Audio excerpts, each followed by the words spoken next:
Don't forget to bring your mouthpiece. Okay. Thanks, Callie. You want to get high? No. All right, Karen, bring that beat back. Can you bring that young beat back? Yes, sir. Uh, uh. Mouthpiece included. TATN, TATN, TATN. Better guard your grill. TATN, TATN, TATN. Mouthpiece included. TATN, TATN, TATN. Better guard your grill. TATN, TATN, TATN. Mouthpiece included. TATN, TATN, TATN. Better guard your grill. TATN, TATN, TATN. Mouthpiece included. TATN, TATN, TATN. Better guard your grill. TATN, TATN, TATN. Yeah, buddy, you better guard it. Guard your grill. Knuckle up. Hey, y'all, welcome to the pod. Mouthpiece included. This is a spot where we talk Spolitricks. That's the fusion of your spots, your polytricks, and everything in between. A collapsible superposition, which only chooses a position upon your conscious observation. Ponder that. All right, we're going to kick off this week questioning whether former Louisiana State University standout RIP Kyren Lacy was truly responsible for the fatal December 2024 crash that claimed the life of RIP 78-year-old passenger of a RIP 78-year-old passenger who was military. You know, we like to pretend like we care about our vets, but they're all laying around homeless in LA and on drugs. Not all of them, but a good percentage of them are. Kyren was arrested back in January 2025 on counts of negligent homicide, felony hit and run, and reckless operation of a vehicle after Louisiana State Police alleged he crossed a no passing zone at excessive speed. Lacy maintained he wasn't even near the collision at the point of impact in October 2025. Louisiana State PIGs released full crash reports, multiple witness statements, and surveillance video to bolster their case, while Lacy's attorney offered counter evidence suggesting he was yards behind the scene when the fatal chain reaction began. So we will have some footage. We'll allow you guys to and ladies to make your own decision and use your own discernment. But condolences to Lacy's family and to the gentleman who died in the accident. Next, we'll be unpacking the shocking Indianapolis alleyway altercation. You should have brought your mouthpiece out there, involving former National Football League quarterback and drop dead gorgeous analyst broadcaster Mark Butt Fumble Sanchez. Prosecutors say a dispute over a parking spot escalated when Sanchez allegedly assaulted a 69-year-old elder. This gentleman was a cooking oil delivery driver.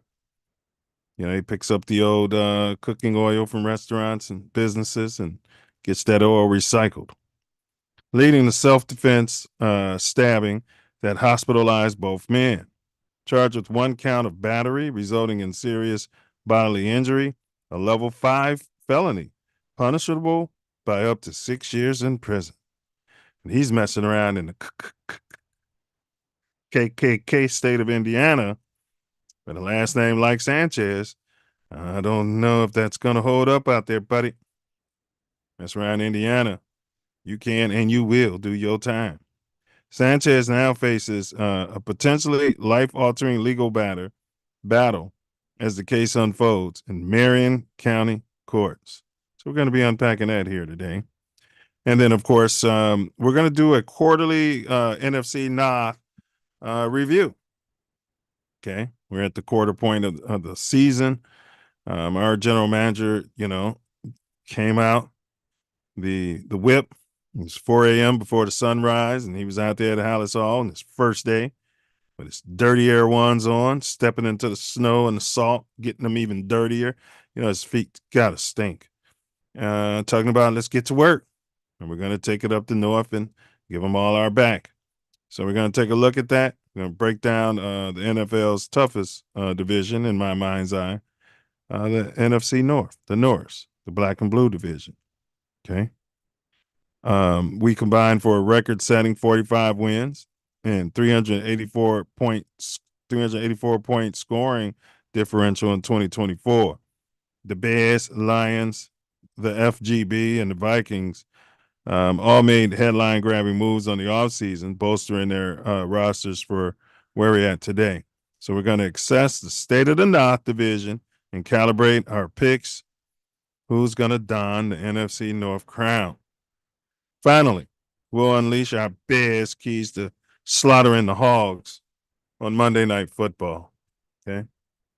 What's our keys to slaughtering those Hogs? Mañana. So whether you're here for sports, gaming, or political sharp turns, we've got your dose of insight with just the right amount of edge. This ain't just commentary. It's clarity served with heat. Chicago heat. Ready? Let's get our dirty Air Ones on and let's get to work. The panel's open. That link's been pinned in the chat. So stand down, stand back, stand by. Or pull up. But if you do pull up, do not forget to bring your mouthpiece. Do me a favor, smash that like button. The views expressed in today's pod are those of the host, guests, and are not necessarily reflective of TATN or any affiliates. Midwest Festivals, big ups to our sponsors. They present Ancestral Echoes. That's an annual glamping house music event in Pembroke, Illinois, off the beaten path. You can have your trailer drop shipped. Your tent can already be set up for you, or you can bring it all if you're an advanced camper, and yeah, great people, great music, great times, but you got to be there to experience it. It's growing too. This will be, I believe, their 4th annual, so it's growing. And then big ups to Milz Aesthetics, licensed, bonded, fully insured esthetician. Find yourself in sunny Southern California, the LA area. Multicultural skin, body, and weight loss pro. Reach out, www.taymilzaesthetics.com. That's www.taymilzaesthetics.com. And of course, we got Bella B, making premium personalized swag, producer of this giant right here. Big ups, Bella B. You need something. Maybe there's going to be a trunk party. You know what I mean? Maybe you need something for Friday night lights. Your son is playing, or coaching. You can represent. Why make these institutions richer when you can recycle the money with your peoples and your folks? So you can reach out to Bella B at designs365@gmail.com. That's designs365@gmail.com. Last but certainly not least, we got Gym Recovery. Oh, damn. Gym Recovery. You need a tow. You want to get a top of the line tow truck to pull up with a very experienced owner or operator that's going to get your whip up there nice and quick, safely. Won't be any damages to it. And if there is, he's licensed, bonded, fully insured. He's not Pookie and Ray in it. Been in business for multiple decades. Reach out to Gym Recovery in the Chicago area. Get you and your whip to the mechanic or to your home safely. And that way you don't have to worry about Pookie, Ray, the Venezuelans, or Dakota on MEP pulling up, rummaging through your personal effects, trying to steal your identity. All right. Big ups to all the sponsors. And let's go ahead and get Perennial Father of the Year in the building. TATN, TATN, World Traveler. Mouthpiece included. TATN, TATN, TATN, Mouthpiece included. Ace is back in the Big place. Ace is back in the building. Welcome back there, fam. Hey, what's going down? What's going down? Hey, I missed the show last week and a previous show. I tried to get on when I was in Jamaica, but the internet was a little bit shaky from the resort. So, but I'm glad to be back. Fair down, and in case Diesel hasn't said it in a couple weeks, I'm gonna start the show off with a high level of FGB to the highest level of FIVity. FGB. You know, Hink. You know, Hink who pulls up on occasion. Yeah. Shout out to Hink. He had absolutely no problem saying FGB. He had no problem saying it. And here we have a card carrying member of TATN, Mouthpiece included, has no interest in saying FGB. I bet he'd say JF1 though. I bet he'd say that. He'd say that in a heartbeat. Yeah. He's not a quarterback. Yeah, he's a runner. He's copper-coated running back that can't stand in the pocket and throw the ball. Yeah, well, we'll see. How about them Cubs? You know, my Cubs prediction, you know, had them flirting with the playoffs. They got there. All right. They flirted. They tickled it. Yeah, they tickled it. You know, and they actually got there. They won the wild card. And then, you know, we're on the brink of getting swept. Came back, showed some class out there. Yeah. You know what I mean? But then lost in the end. What's your take on what you saw out there in the future of our lovable losers, the Cubbies? The Cubs played a good game last night. I mean, they went to the South Side theory of baseball by waiting for runners to get on and hit the long ball to beat the Milwaukee Brewers, and you know, it didn't end up being a success. I think coaching hurt them last night. If they would have, you know, when they got those two runners on late in the game, if they'd have bunted the ball, got them over, and tried to figure a way to matriculate those runs in, we might be talking a different story today. But you know, I don't get paid. You know, we stole him from Walkie, and you know, he's smart. He's drop dead gorgeous, and he's probably using the analytics in those situations. Yeah, and the analytics says swing away. Did he call Ryan Poles in between innings, and Poles said just go for it. Yeah, go for it. Yeah, go for swing it. for the fence. Swing for the fences. Man, damn, man. It was almost what I said, bro. I said, man, if we got through that, that would have gave us enough momentum to come out here to LA and stick it to the Dodgers, because now we playing with house money. You know what I'm saying? Yeah. Had a Chicago takeover out here, and then we'd have got to the World Series, and we'd have got our heart shattered. That was my that's okay, but we'd have had Suzuki against Ohtani. My gosh, that's right. we would have had some baseball out there. Can you say that? No, you can't say all can't sushi, say but no, you can't ramen. Say you can say ramen. That's not a ramen bowl. Ramen is doesn't represent Suzuki and Ohtani. All right, maybe I'm wrong. Yeah. Okay. Yeah. All right. But that would have been nice though, man, to get the Chicago people out here, man. You know, because man, for a whole series, bro, that would have been nice. Ooh-wee. I'm planning on going to the Ravens game in a couple of weeks, but I might have had to see if I could have finagled a ticket to get out there to LA. Do sunshine for a day or two and watch the cut. Well, it'd have been too soon. Yeah. But you know, was it all a dream? Used to read Word Up magazine, but you know, shout out to the Cubs. I'm not a South Side Cubs hater. I love baseball. South Side, North Side, minor leagues. These came out with this same shit. I'm a Cubs fan last week. Yeah, whatever. Name one of them got any bit of gear. I do have Cubs gear. Name one, never seen it. I have a Cubs championship shirt in my With sports mothballs all memorabilia over it. room. Yeah, whatever. It doesn't Never have seen mothballs. nan one of them. To anybody listening, My never son, seen matter nan of one of fact, them in hold a on, Cubs gear. that diesel and I'm gonna get my son's Cubs hat when he was Yeah, playing for the your damn son's Cubs. Cubs hat because he's smart. You know, the second generation's already smart. You know what I mean? Nan one of them. Diesel's got a Cubs hat, but the only reason he bought it is because it looks like the damn Green Bay Packers. What's going on, Diesel? Big ups to you there, brother. I'm into the fire, huh? Yeah, all right.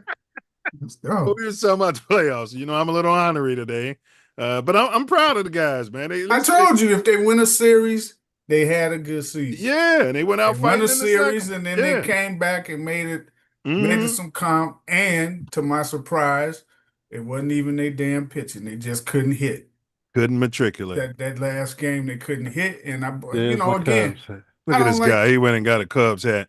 That's his oh, son's hat. You know, I told him I'd never seen any one of you guys wearing Cubs gear. And these are, I admit, you do, I have seen you wearing it. So, you know, I just always yeah. think it's a Packers hat. Well, my son plays for the Sox now. I can't wear Cubs gear now, but you know. Oh, yeah, that's My, smart. I yeah, my got other son. Cubs and sock stuff to the T. I got jerseys, I got hats, all of them. You guys got one of those ugly Cubs socks jerseys where it's split in half, the button down one. Y'all wear that, huh? Oh no, it ain't ugly though. Yeah, we got I wear that, and then the everybody best and gear in their the mama world. asking me where I get it from. We got the best gear in the world. Yeah, you guys. Huh? Yeah, Chicago teams do have the best gear in the world, low key. I see people wearing it all over, from the Blackhawks to the White Sox to the Cubs to the Bulls. Low key. I mean, the Raiders get a little love, but that's about it. Mm-hmm. Yeah. All right, we don't want to spend time on the Cubs, man, but we'll get them next year, as all Cubs fans know. We'll get them next year. Jared Shaw, never heard of him. He's a big copper colored. He's out there in Indonesia, okay, matriculating the Indonesia, and he's facing life in jail for, let's see, Kyren, we got a quick video. We'll just run it, fair use, and we'll let the news enlighten us, and then we'll unpack it. It's only 1 minute. All right. An American basketball player possibly faces the death penalty or a lengthy prison sentence after being arrested in Indonesia on drug charges. 35-year-old Jared Shaw used to play in the Indonesian Basketball League for the Tangerhawks. That was until May, when reports say he received a package in the mail from Thailand containing 132 cannabis gummies. Cannabis is decriminalized in Thailand, but not in Indonesia, where some offenders have been sentenced to death by firing squad. Oh my goodness. In a recent interview with The Guardian, Shaw said he used the cannabis to treat his Crohn's disease, for which there is no cure. He added that he made a, quote, stupid mistake. And being held in detention for the past 5 months has caused him to go to a dark place mentally. After the arrest, Shaw's contract was terminated by the Tangerhawks, which said in a statement he violated the league's strict no drug use policy in his contract. The team also found him guilty of violating professional ethics and discipline standards. The case is eerily similar to that of Brittany Griner, the American basketball player sentenced to prison in Russia after she was found with vape cartridges in her luggage at an airport. She was returned to the U.S. in a prisoner swap after 10 months in detention. A friend has set up a GoFundMe page to help Shaw get legal representation. For Ringside Edition Digital, All right, y'all. We don't want to spend a lot of time on it, but what's you guys' take on the Americans, copper-colored ones, going over to these countries and violating their laws like the way people come over here and violate our laws? Yeah, well, they're serious about their laws. Yeah, you don't play over there. That's common knowledge, man. What the hell are you doing? You still black no matter where you go in this entire planet. You still black. And if they got laws where they don't play, what are you doing? Death penalty, bro. Yeah, mail me the gummies. Death penalty, bro. I mean, they had it in this contract, and when you get to the airport in those countries, there'll be signs up, trafficking, use of drugs. There's a penalty of death. So you can throw it away right there in the garbage. No, you don't. No, Nah, you don't ain't want to none of get. that. You don't want to bring it even in. bring it. You don't even bring it. Say it's too late by the time you're seeing those signs, huh? Yeah. Absolutely. Yeah, you But if you should all have happen to have brought some in and they didn't catch you, get to the bathroom, the garbage can, or whatever you can dirty it and get rid of it. But yeah, the signs are eminent in the airport that if you get caught with some drugs in some of these countries, we're shooting you'll be dead in 6 months. It's punishable by death. I'll put it to you this way. If they had any type of enforcement of and they're doing that just for THC drugs, if you had that for violent crimes here, there wouldn't hardly be none. There wouldn't be none. Because people would be like, wait a minute, I can't go and do 5 to 10. No, your ass is about to be killed within 1 to 2. Within 6 months. Because right out back. Yeah, man. Never heard of this guy, but I was just looking at that and I was like, man, I should have went and tried out for one of those overseas teams when I was at the prime of my game. They'd have hired me. But I probably would have got caught up smoking the weed in some third world fucking country where they want to kill you and make you face the wall, you son of a bitch. Yeah, even when we were in MP, some of those guys from the Chinese national teams were teaching basketball. The basketball classes there. I'm like, this guy is terrible. But they were a national team there. We could have went over there and dominated. But all you need to know is like when them dudes from remember from UCLA went and stole them purses in China or out of the O'Banion brothers, who one of the balls, the ball boys, the ball boys, one of the balls and a couple the youngest other players. balls. Yeah. And it took like the White House to get them people home. Who was it? Aurelio Ball? Yeah, we're gonna have to now trade. We're gonna have to let terrorists out of our jails, alleged terrorists, to get this big guy back. And see, the one thing about Brittany Griner, she had cachet. Nobody even really knows who this guy is. Yeah, they're gonna take him out back. Yeah, but Americans don't take too kindly to people shooting Americans like that, though. It's a bad look. No, it'll take somebody like this president who tries to use those type of things to get votes. Sway to sway the public opinion of most minorities, even though he's really screwing them over. But he's screwing everybody over. Well, he'll use it to just for public perception that he's doing some good. Who's president when Griner got off? Was it Biden or was it? I think it was Biden. It was Biden. Yeah. I don't think Trump would have got Griner out because he don't like the proclivities. Yeah, he don't like him at all. And I don't think this guy stands a chance with Trump. He's thinking, I'm like, who? You said Diddy? No, it's not Diddy. Yeah. Yeah. Hey man, look, man. Somebody told me about this, and I said, "Whoa." This is I think his name is Julius. Larry Bird's grandson. We got some highlights, and y'all just tell me. Wait a minute, Larry Bird's grandson's name after Dr. J? Yeah, I don't think it's Julius, but it's some sort of Pookie and Ray Ray name. I'll get the name later. All right. Wait, Sonny, what the fuck? On top floor with my team. Rich drinking through the X right back. Let me turn the music down because he got his number and everything. Oh yeah. Yeah. He's a legitimate grandson. He's not one of the illegitimate. Oh yeah, he looks nice. I'm sure Grandpa taught him a few things. Look like he's got a Cooper flag tennis. Yeah. Kind of like my nephew, man. Got a little handle like that. Quick too. See, quick. Yeah. Left hand, right hand, just like Papa. The thing is, Bird wasn't that quick though. He was just on it. Yeah, well, he could go either direction. Fundamentally sound. Yeah. You had to cover everything. He looked like most players that I see nowadays. Street ball and stuff. He looked like most players. Did you see him cuff it? Yeah, and they're showing him do this against Chicago Colors.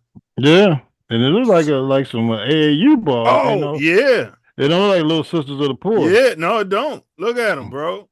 No, this is Cooper Flag. Yeah, that's not oh No, boy. that's Bird. No.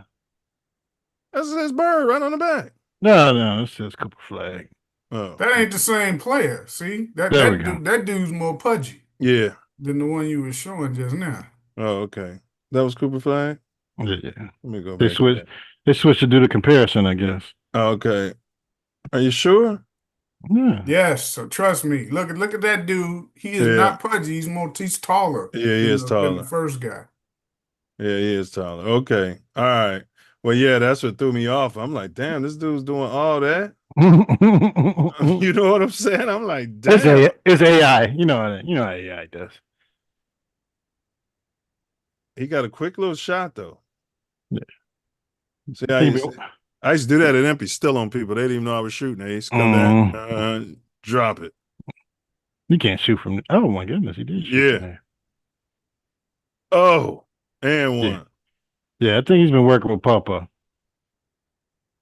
I don't know. I'm telling you, he looks like a lot of the, just in general, man, whether they white, black, whatever they not, all them dudes who be playing that little AAU ball, they all look like that now, man. Yeah, all of them. It's how my nephew look. You're right. But see, here's the difference. They all sticking. See how these guys are sticking to their man because they don't want to give up the 3-ball.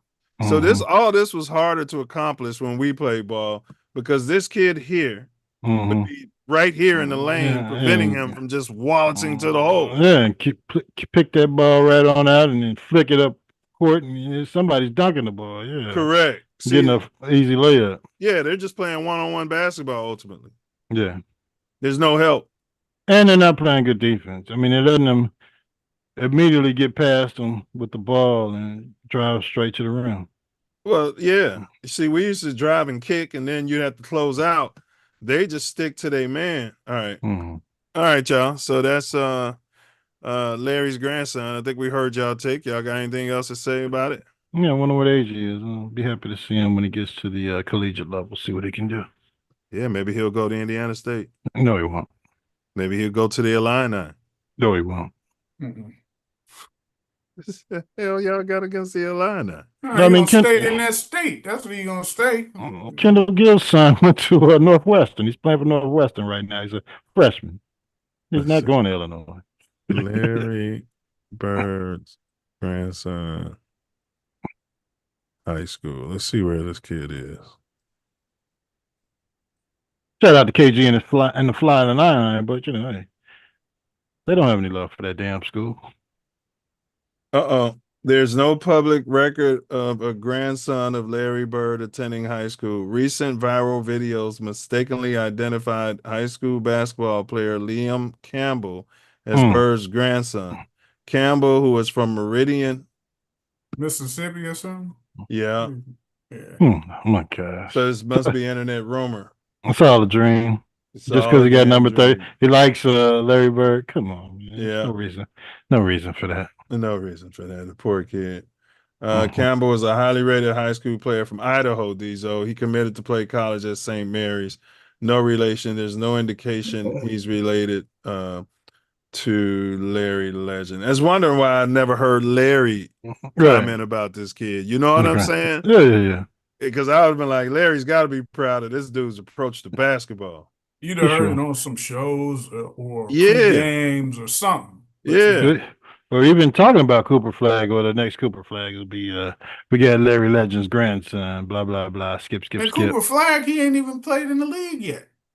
He's balling on the preseason. Oh yeah, he's gonna be all right. Let's see they say he's the truth. I know it's just preseason. They matter. That kid's gonna be all right. I like him. Let's see what he does when the season starts. And he's very, very popular, Jordan being the GOAT. Yeah, he give, well, again, that's that North Carolina ties, the state. Is that what it is? If you're in the state of North Carolina balling, he gonna have some type of percentage of like or love for you. Maybe. Yeah, most of the time, most of the players that come out of that state. Although I never really heard Jordan say nothing about the turnover machine Kobe White before. No. Hmm.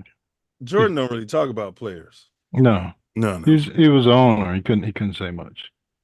Not to an extent, except Tom Brady calls playing phone sex allegedly with our quarterback every day. He wanted to draft a lot of them players out of Carolina, whether they were from Carolina or somewhere else in the state. Tom Brady's pink. All right. It's got different Did y'all access codes. So when they were playing against JF1, and we're going to do the JF1 watch, we knew you were going to show up, Diesel, because JF1 had probably one of the worst games in NFL history. We'll get there. Save it for later. Save it for later. Jerry Jones at the Jets game last week. Look at that, flipping these people off. He's flipping off the customers. Flipped them off. It didn't look like he was about to pull his dick out. Did you see that? Yeah, those are Cowboys fans. But I would have threw a beer up at his ass. I'd have took one for Adam Ace. I'd have took one for the damn Jets fans and threw a whole fucking beer at his ass and got thrown right out the stadium. Piss on all of you. That's what he was looking at. I got to piss on you. They're standing there taking it while his team is kicking your team's ass. I threw a whole beer at his ass. Hit him right upside. I woke up this morning, didn't feel good. Yeah, to hit him right upside his head. I don't care about him, Flip, man. He almost 90 years old, ain't he? I don't give a damn. Yeah, he's at that age where you have to stay home. Once you get to that age, man, things, as far as his functionality and everything, it's not on point like it used to be. So he can get away with it. Well, no, what I'm saying is that you just kind of like, as long as it's not nothing too over the top, you like, just like Al Davis, as he kept getting older and older, the stuff he was doing, you like, Al Davis never paid us. This guy's an NFL owner. He's representing the Shield, and if a player was out there flipping off the damn fans, they would have suspended him the next week from playing football. That's right. Hey, they may find him still, but I don't mind. If he's like almost 90 years old and you flipping off the opposition, I don't care about that. He should be fined, and they should lose a draft pick, and it should go to the Jets. They ain't giving up no draft pick. If that was a black on, if your black ass owned that team, Diesel, and you was out there flipping out, the whole ESPN, everybody being an uproar in the tradition and the oh my. How dare he? If I'm pushing like 90 and I've been owning that team for 20-something years, they ain't saying nothing. Well, I mean, he's the lead owner for the NFL. Of course, they're not going to do anything to him. But you can't come out here and vilify these players anytime they do anything. Correct. These guys at a game flipping off the damn fans. Flipping off the customers. I don't got no problem with players doing that, too, occasionally. I don't got no problem with that. It's not that big of a deal. It's just, to me, it's like good sportsmanship. As long as there ain't like no kids right there. Good sportsmanship. Flipping off the fans is good sportsmanship. Yeah. So what? Yeah. FGB. Bro, the late, great Bob Hambrick would have stopped the damn game, called a timeout, and kicked somebody out of the stadium flipping off the Simeon fans. Man, please, man. They used to get into fights and scuffles all the time, man. In the opposing team's arena because they wanted to beat you so bad. So, like I say, it's just, man, hey, it's within the game. You hear all kinds of stuff. It's not within the game. It is. You hear people saying way more derogatory stuff than flipping off fingers at fans when the game's over, right? I mean, it's not that, yeah. All right. Now, again, he's pushing like 90 years old. Yeah. He did look like he about to pull his pants down. He did, didn't he? He told him I'll piss on you. I think he did say that though. I pulled my pants down and piss on you. I wish we had audio on that because I swear he said something, bro, and then he was laughing. But he tried to lie and say he didn't do it at first. Oh no, the eye in the sky don't lie. We got you on tape, buddy. All right. We got Tim Tebow, who you guys aren't fond of, and I was a Tebow guy, just like I'm a Justin Fields guy, and I'm gonna stand on it. You guys want every quarterback to be Tom Brady and cheating and deflating balls and all of this and throwing the ball around and zipping it around and standing back there and getting it out to his first read at the top of his drop. I necessarily don't need that shit. I like a Jake the Snake Plumber and old school quarterbacks like that. But anyway, Tim Tebow, ladies and gentlemen. Yeah. And introvert rock star podcast. I like his content. Okay. He pointed this out. 1. Offender type is biological fathers, but by far it is being done by middle-aged Caucasian men. Many, over half of them, college graduates. He's talking about fathers sleeping with the kids. Many of them are educated, good jobs. It's time that we call them out. Not only are we not doing our job as men, it's actually the opposite. Instead of being defenders and protectors of our families, we're hurting and abusing. We're going through a case. The guy that has already been put away and convicted of his crime was abusing 18-month-old. Then we're looking at what he was doing it on, and he was doing it on a Florida Gator blanket. And I was thinking, man, it's probably someone that was rooting for the Gators. Probably someone that maybe is a That's why he's mad. fan or likes the Gators. No, this how personal this is. Maybe it's someone that's in the stadium watching us play. Like, this isn't far off or far Tebow gonna run for president one day. across around the world, and even sometimes members Yeah. of Congress will say to us, you know, we got to worry about our backyard. No, we're talking about our backyard. This is our backyard. And look, you already know on this channel we hold racist Skip Caucasian Bayless is people. going to be his Secretary of State. Let him run for it. Yeah.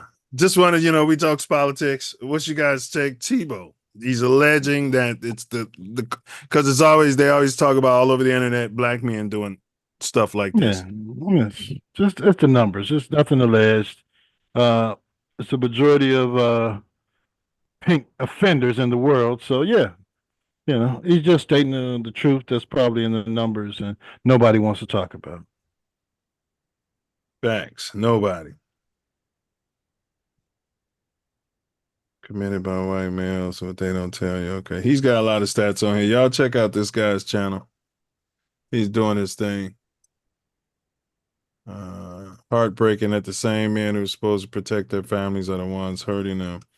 Tim Tebow. Is that why he was banned from the league? Because he wasn't going to be part of the old boy. They told him, man, you're part of the old boy system. You could be the face of the league. Just come out there and start using these dog whistles against those niggers. Yeah, he had absolutely no interest in it, and that's why he had to go. He could have been playing for 15 years as a backup bum quarterback, and but tight end, H-back type with could also be the long snapper and the holder and a scat type of quarterback. I mean, this guy. Who was this guy in New Orleans? Kasem or Tyson or whatever the hell, New Orleans backup Tyson guy. Bagent? No. Talking about the guy that was like a tight end and a fullback. He does that for the New Orleans Saints. You telling me Tim Tebow wasn't better than him? Get out of here. I tell you what, the Bears fans would have loved him. They'd have loved him in Arlington Heights and Wheeling. They would have retired. They would have retired his number. Man, we got his man. I'd have got not his as neck. a starter, Diesel. Listen to what we're saying. As a scat type coming in packages. Rentry. Pink. A Taysom Hill type. Yeah. Yeah, I don't. They would have loved him. I mean, they would have. They would have loved. The John Q. public would have. The real football fans, we wouldn't have. We'd be like, "What is you wasting a pick on this dude?" He's a football player. Yeah. You're not in Wheeling or Arlington Heights. We're not talking about. We're not talking about. What position are you? You're not the backup quarterback, so you're taking up a receiver spot. Yeah, you're a Southside Chicago. Yeah, he's a utility knife. He's a guy we can use in 3 different rooms. Swiss Army knife. In 3 different rooms. Yeah, special teams, quarterback room, running back. Yeah, let's see him run tight end room. Yeah, the assistant passing game coordinator room. If you're talking about him being undrafted, but if you got to use a draft pick on him, no, I'm not drafting you because of some hope position that you taken away from another dude that I know do that position better, and you're not going to be our backup quarterback. Another dude is not on a team now because when's the last time we went to the damn playoffs? I mean, we could have playoffs. We could have had Tim Tebow. We could have had this Scatterboo guy out of New York that we. But we wanted the guy that Diesel loves so much. This little 4'2" running back who you guys having Barry Sanders fantasies about, and I can run faster than him. At the end of the night after a 12-hour shift. 4'2" back. Mumungai. Who was the one I ain't tell you nothing about his ass. It just I mean, every week you come on the show. I told you I to want draft to see guy running. I said I want to see him because Swift ain't nothing but a backup. That's but he's not a scatterboot. Scatterboot, I told him to draft a running back in the first round. That's what I kept saying the whole draft. First round, one of them first 3 picks, either the first pick in the first pick in the first round that they had, or one of them number 2s. Get a running back. They didn't do it. We missed out on Renfrey. So now they looking to probably trade for a running back before this trade deadline. Yeah, that's the media. Well, this is what I've been saying. If your fingernail painting quarterback isn't going to look for DJ Moore, and we're going to move off of him anyway. We're not moving off him. With Courtney Cronin and all of them are already talking about it. Okay? This contract, they just re-signed him. There's no way he's not going anywhere. These don't know. Courtney Cronin start talking about moving off somebody. Get rid of that money. Yes. For another asset. You can get a running back. Yes, and move. It's not like it used to be, Ace. No. The league is kind of shifting to get rid of DJ Moore for a running back. For a number one, we need a number one and a pick. Yeah, who's giving up a number one before the trade line? Ace, you ain't listening. We got the other wide receiver already. What's his name? The rookie, the one who they was trying to move off. Yeah, Courtney Cronin them hated him because he had a soft tissue issue. He better get his black ass on the field. He's from East St. Louis. They had now but you could trade him. You could trade DJ Moore for Breece Hall. There you go. And a pick. Yeah, and a pick. A 3rd round pick. Might be a later Listen, 3rd or 4th I love round. DJ Moore. I think he's our number 1. But our quarterback is not even looking for him. They apparently have stuff. They don't like each other. It ain't just him. It's your coordinator ain't calling them plays for him. So correct. it could be more to more than I think you're right. know. Because Ben Johnson came in there told Moore to fix his face when he first came in there, and that's what Moore should have told him. Fuck you. You should have slapped the shit out of him. Right. Should have slapped him back to Detroit. But when he told him to fix his face, he's like, you got all that guaranteed money. Yeah, I'm gonna fix it. Yeah. Boy, but I think he's got one less catch than Rome Odunze. He doesn't have as many touchdowns, but he's still. I'm keeping my weapons. It's just that you wish some of the plays were kind of more centered to him, but if they're not, looks like Tory Wordsworth is in the chat. These he said that's not his grandson, so Wordsworth knew it. But go ahead. What you saying? You go in the coordinator's room and slap the shit out of the offensive coordinator, whoever the hell's calling the plays. Just the head coach and get him. It's Ben Johnson. Ben Johnson calling them plays. You see him with that board every game, talking in that headset. That's him calling them plays. The coordinator's probably up there just looking down, telling him telling Ben Johnson what he sees. The defense doing. Yeah. But this guy's got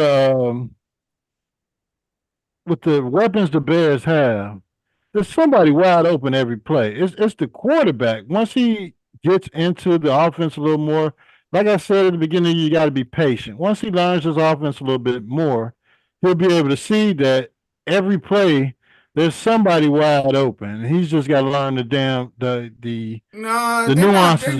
They're not open every play. They are. It's somebody wide open on every teams, play. Listen. This is what I don't like. Is when people you overthink. I don't even want to let them get it out of his mouth. You overthink what your personnel is doing just based on name recognition, right? It's not name recognition. I'm watching the damn game. There's somebody wide open on every damn play. I'm watching the game and the breakdowns. And this conversation sounds like the Justin Fields discussion. And last year, Diesel was saying somebody's always open, and Ace was saying nothing. No. Now you guys are on specific plays. Because we didn't have the talent we did this year. No. See, that was his. And the offense. Y'all two excuses, but I'm talking about specific plays when Fields was just one dude right there in his face, but he wouldn't throw him the ball. He's open. He's wide open. Yeah, but that's different because now he got the same cancer he had here, which is still lingering. We're gonna get to that later. And he done got two of the worst passing games. Remember the game I kept We're telling gonna you get to that later. Save that for later. Well, I don't know why we gotta save it for later. Because we're not there yet. You know what I mean? We're talking about the Bears offense with this new offense, and there's somebody wide open on every damn play, and this guy misses it. And that's all I said was that's what you was thinking about when Fields was here, but that ain't the case no more. Them dudes is not wide open every damn play. I didn't think that was. He had nobody to throw the ball to when Fields was here. He had bums out there. We're not gonna. Let's not make this a Fields discussion. What I'm saying is, so you're saying this smart, genius offensive coordinator we brought in is not scheming up open players on the majority of the plays. Is that what you're saying? Not the majority, just some of the time. Some of them plays where you're assuming that people are open. If you go watch the breakdown of these guys who do breakdowns of every team's quarterbacks, they're not always open. There's somebody wide open on every play for the Bears. If it's not the check down, if it's not the guy out running out doing slants, the tight end, X, Y, and Z, there's somebody open. And this guy doesn't see him. No, that's a naive damn commentator that you got. Okay, right there. you're all right. That's just not you're true. right. So Ace ain't seeing what he's seeing, is what you're telling me. No, he's seeing what he want to see. He got like small. So they were wide open for Justin Fields, but now we got all this damn talent on this team and nobody's open. They wasn't. I'm telling you, for Fields on particular plays, you see one guy wide open in his face, and for whatever reason he wouldn't. You said that his guy was wide open the whole damn game. He just went throwing in the ball. Who are you talking about? All right, we're gonna save the Fields conversation. We're gonna save this for later. All right, you guys. All right, we got. I don't know what Kyren. you keep trying to save him for last, man. Let's get in his ass right now because he broke all time. We have a damn segment record. where we and do this the time he played the whole damn game and didn't do shit. He was doing the same stuff he did with the Bears. Not throwing when he was throwing short, it was that fucking arm swing that he does. And then he wasn't complete nose. Then he's getting sacked like 9 times. Yeah, he's in New York. Nobody cares. Friends, I'm Greg Merriweather. We got a more serious note here. Let's shift gears. Here along with we'll come back to Val. We're going to start this week and start right here with our WFBI team. The WFBI case, and who is truly to blame for the deadly crash that he was accused of causing. Tonight, a group of state lawmakers are demanding an investigation and hearing into how Louisiana State Police handled the investigation. It comes 2 days after his family's lawyer, Matt Orey, sat down with HTV in Houma, outlining a different story. We don't know what's in their hearts. State Police initially told the public. Our chief investigator, Chris Nakamoto, starts us off. They're probably still run by the French. Good evening, Liz and Greg. Simply put, the Black Caucus wants transparency from the state's premier law enforcement agency. You're damn Tonight, right. One lawmaker says she wants to see a state trooper fired who appears to have coached a witness on what to say following a crash where they pointed the finger at LSU standout Kyren Lacy. They pointed the finger, all right. These are the moments leading up to a crash last December in Lafourche Parish, altering lives forever. One person died in that crash, and state police pointed the finger at LSU standout Kyren Lacy as the man who caused it. In this video, you can see cars driving seconds before the collision. Then a crash. And seconds later, Kyren Lacy's green Dodge Charger drives by the scene. At the time of impact, he's 72.6 yards behind the vehicles at the time of impact. Keyword, behind the vehicles. That is not how this story was ever painted. Never. Initially, state police said Lacy was weaving in and out of traffic, and another driver had to take evasive action to avoid Lacy. This is the investigation of the Lafourche Parish District Attorney's Office. Matt Orey is representing the Lacy family and says that's not his family owned the Robert Horry family. What happened at all. His family's going to be all right. And there's more. Orey pointing to state police appearing to coach a witness on what to say from this body camera footage. Hey, this witness, and this witness didn't even sign that statement. This witness, he might be old and southern, but he ain't slow. He knew they was trying to railroad that brother. Okay, just make sure you add in there that you had to slam on your brakes, and the brakes, like, you know, you had to slam on the brakes to avoid that charger, and the brakes locked up to avoid that charger. I ain't scared my car, nothing. I wasn't even going for it. That lady in the back of me, she didn't saw what happened. That's how she called that wreck. She was running in the back of me. She pulled on the other side, and that's not in. I didn't skip. So the lady he talking about, Sapphire, was tailgating him eating Funyuns. She was like, I was eating my Funyuns. Like, that's what she had in her statement, my Funyuns. She had her Funyuns on her lap, eating her Funyuns, and she sees a car on the other side of the road, and instead of slowing down and veering to the right, she veers to into oncoming traffic. Yeah. Who the fuck does that? But I mean, where does the Charger come into this at all? The Charger was the car that was on the, so it's a 2-lane highway. I understand. I'm just right. saying. So the Charger, imagine the Charger's way down here on your side of the street. Right. Right. So you slow down, Ace, and the car behind you's been tailgating you, eating Funyuns or texting, and then she looks up at the last minute and panics and goes this way instead of swerving to the right like everybody else who does to avoid a rear-end collision. Right. She would have rear-ended the car and been at fault, and instead she jumps into the opposite lane of traffic. I don't know who does that. Yeah, somebody's eating Funyuns or that's on the damn phone or on TikTok or doing whatever they're not supposed to be doing while driving, and she caused a fatality. But you have this trooper. We don't know what's in his heart. Yeah, going out to witnesses, coercion statements, and then all of a sudden this kid who probably, and he had nobody in his corner to coach him. Like, hey, we're going to get through this. It's okay. They're trying to railroad you, but we're going to get through this. And he ended up taking his own. Well, the NFL canceled his Columbine invite, all of that. So his life was ruined in his mind. Ruined. Yeah. It marked or nothing go because I wasn't even draft. going that fast. That lady in the back of me, she didn't see what's happening. That's how she caused that wreck. She was going to run into the back of me, and she pulled into the other side. Perhaps what's most damning, that witness refused to sign this witness statement that Ori says was in handwriting not written by the witness. Wow. Louisiana State Representative C. Denise Marcel said, they told him, we'll fill it out. Just put your X on, just put your mark on there, boy. We're going to lynch this boy. Gonna have us a lynching tonight. These new revelations made her sick, and she's demanding transparency from state police. In order for the state police to fabricate something, the question is a larger question.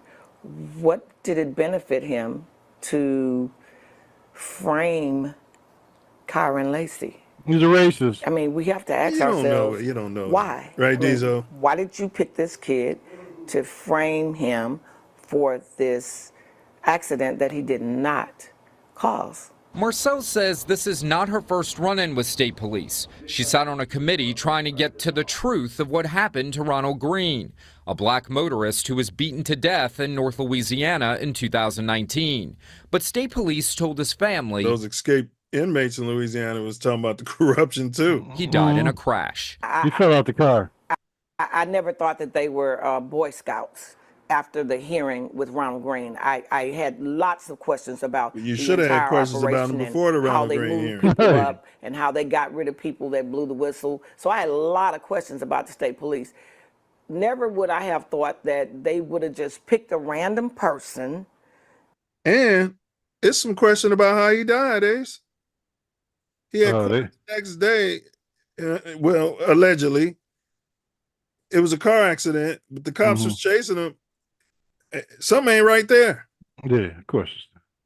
To frame, to destroy this kid's future. After this video was first aired last Friday, state police issued a brief statement saying the subjects of their investigations are presumed innocent until proven guilty in a court of law. Until proven guilty. In court will never come. But he's dead now, and the law says when you die before your court case, you die an innocent man. For Lacy, who took his own life just a few weeks after being arrested for the crash. Marcel, I don't think he took his own life. Says state police showed up and convinced him that he took his own life.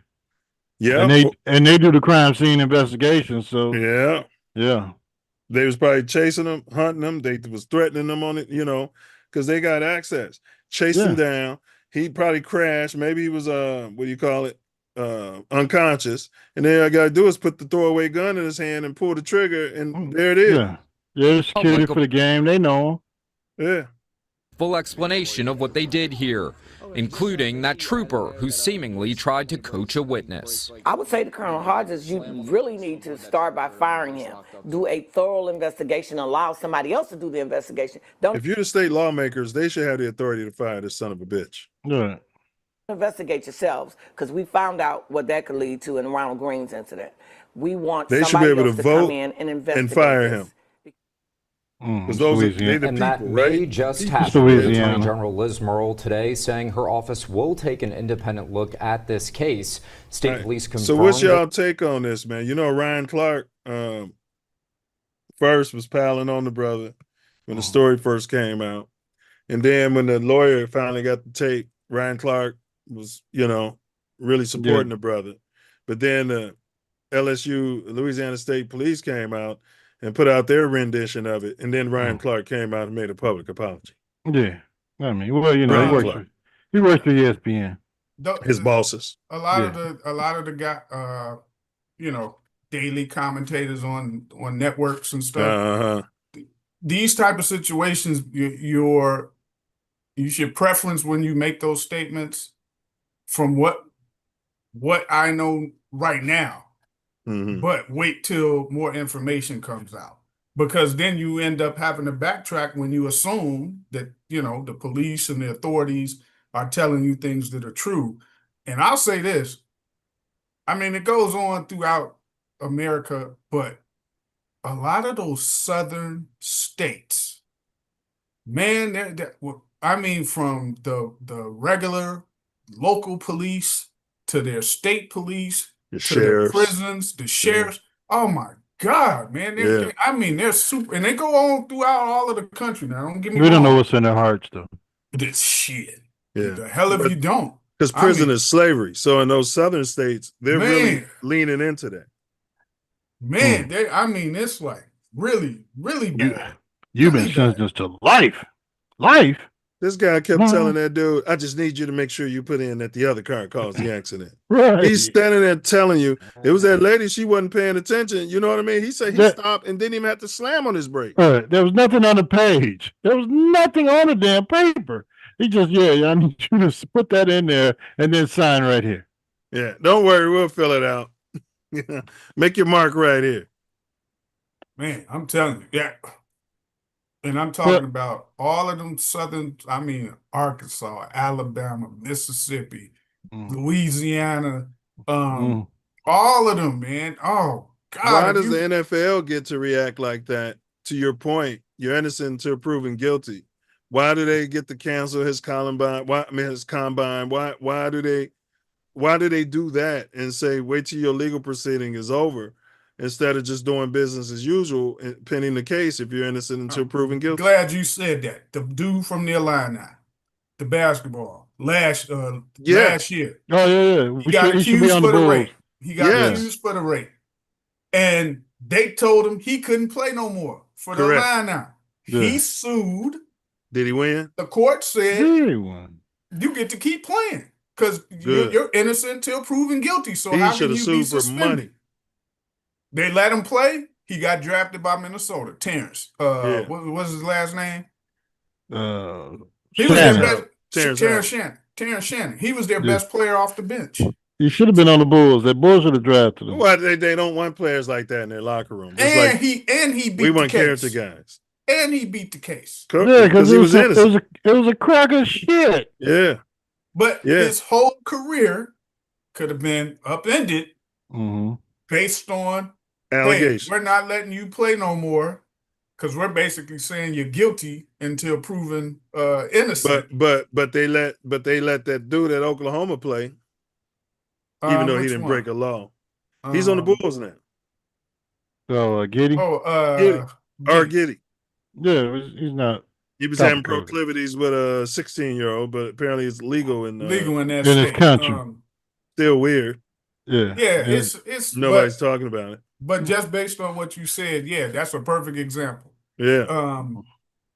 But the NFL, I mean, why are you gonna bail on this dude till you get all of the information? And if the information came out and says he did it, then that's different. That's up for teams to decide if they choose to draft him or not. No interest. He's copper coded. Torrey said he's a Kappa. Oh, the guy that the basketball player at U of I. Shannon. You talking about the U of I? He's a beta noob, Tory, or you talking about Tyron Lacy? Kyren Lacy. Who you talking about, noob? I think he talking about old boy Shannon. Yeah, because I might have heard something about that. And everybody's rushing to judgment. Shit. I don't know. I'm gonna stay out of it. All right. So man, that's messed up though, man. What happened to that dude? Shannon Sharp had to do a 182 because they were crucifying that guy. And then Shannon, with big tongue ass, had to come out there and this is sad. That's why being investigated. My grandmother used to tell me that. Again, I think those guys need to just preference and say, listen, you're innocent. What you say that, but you say if you're commenting on it, believing what's been released, you could say just based on the information that we have right now. Right. They don't believe anything. Here's my thoughts. They just reading on the that script. Situation. The boss is giving them damn stories. Yeah. It's a copper-coated player. Yeah. It's great for them to put this copper-coated player out there being the cause of this accident and losing his career. It's a great story for them. Yeah. And read this, Milz. And read it. Yeah. They don't believe any damn thing. Now you're gonna go out and apologize. You want your job, don't you? Yeah, I want it. You know what I mean? Yeah, Here we got, y'all. We got more slavery. And condolences to Kyren's family. We got more slavery here. Jonathan Gannon. What team is that? I woke up this morning. Cardinals. Okay. Everybody flipping the ball. They don't want to hold the ball till they get across the line. Yeah. Walter Payton's rolling over in his grave. I woke up this morning, didn't feel great about it, honestly. So in the team meeting, I addressed it. Look at the video down low. They're consoling this guy. Yeah. He absolutely feels horrible.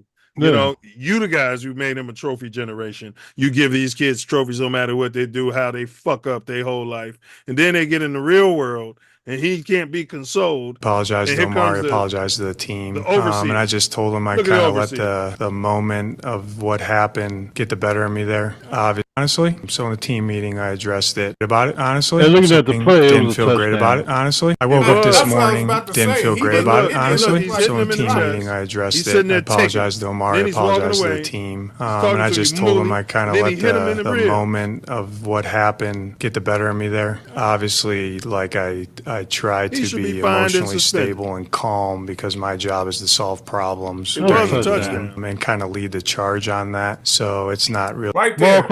Right there, Carly. Yeah. That's a touchdown.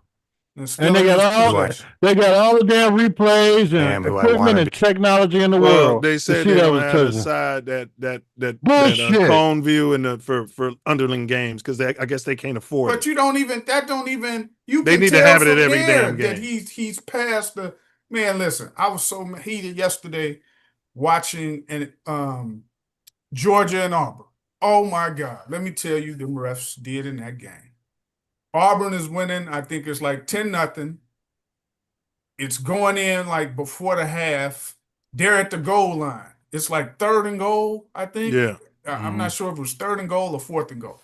QB sneaks. Look, he does one of these. You know how they put the ball over when they get to the line, and then somebody slaps at it. He fumbles it. They pick it up. They show 2-3 different replays, and they're like, well, you still can't really tell, so they're going to have to stick with the call. Then they show one other angle where that ball is still in his hand, past the plane, and then the dude knocks it out. Do you know they stood by the call? What's the SEC? And gambling's involved nowadays. Their coach. You can gamble on amateurs playing. He went so ballistic, they, hey, look, I thought they were gonna eject him because I thought he was about to just start stealing off on some of the refs, but all they did was gave him like a sideline warning. They did another damn call in the game. Man, it was just straight bogus. I was like, when the coach said he didn't call timeout. Like, yeah. Hey, look, the dude says timeout. He comes down the side. It's like 2 seconds on the play game clock. The play clock. Yeah. So the dude comes, he calls time, so the ref says timeout. And then the Georgia's coach is like, I didn't call timeout. Instead of this fool referee asking people up there, you know how they can do that quick help? Say, hey, tell me if it shows him calling timeout. He says all he was doing was clapping for his quarterback to make a play. You ain't cheating, you ain't They let him keep the timeout and stop the clock. The play clock, it would have been a delay of game. I was like, oh my. And gave him a new full play count, another 25 seconds. And everybody on television is watching this shit. And all they have to do was go to all the technology they get. Hey, so you've had multiple NFL players say, if Coach Gannon would have hit them like that, these are retired players. Oh, yeah. It was going to be a problem. They would have smacked the shit out of them. Oh, yeah. Can you say that on YouTube? You can say that. What do you guys think should happen to this guy? Like, should he just be able to apologize? They fined him. The team fined him 100 stacks. That money should go to the player.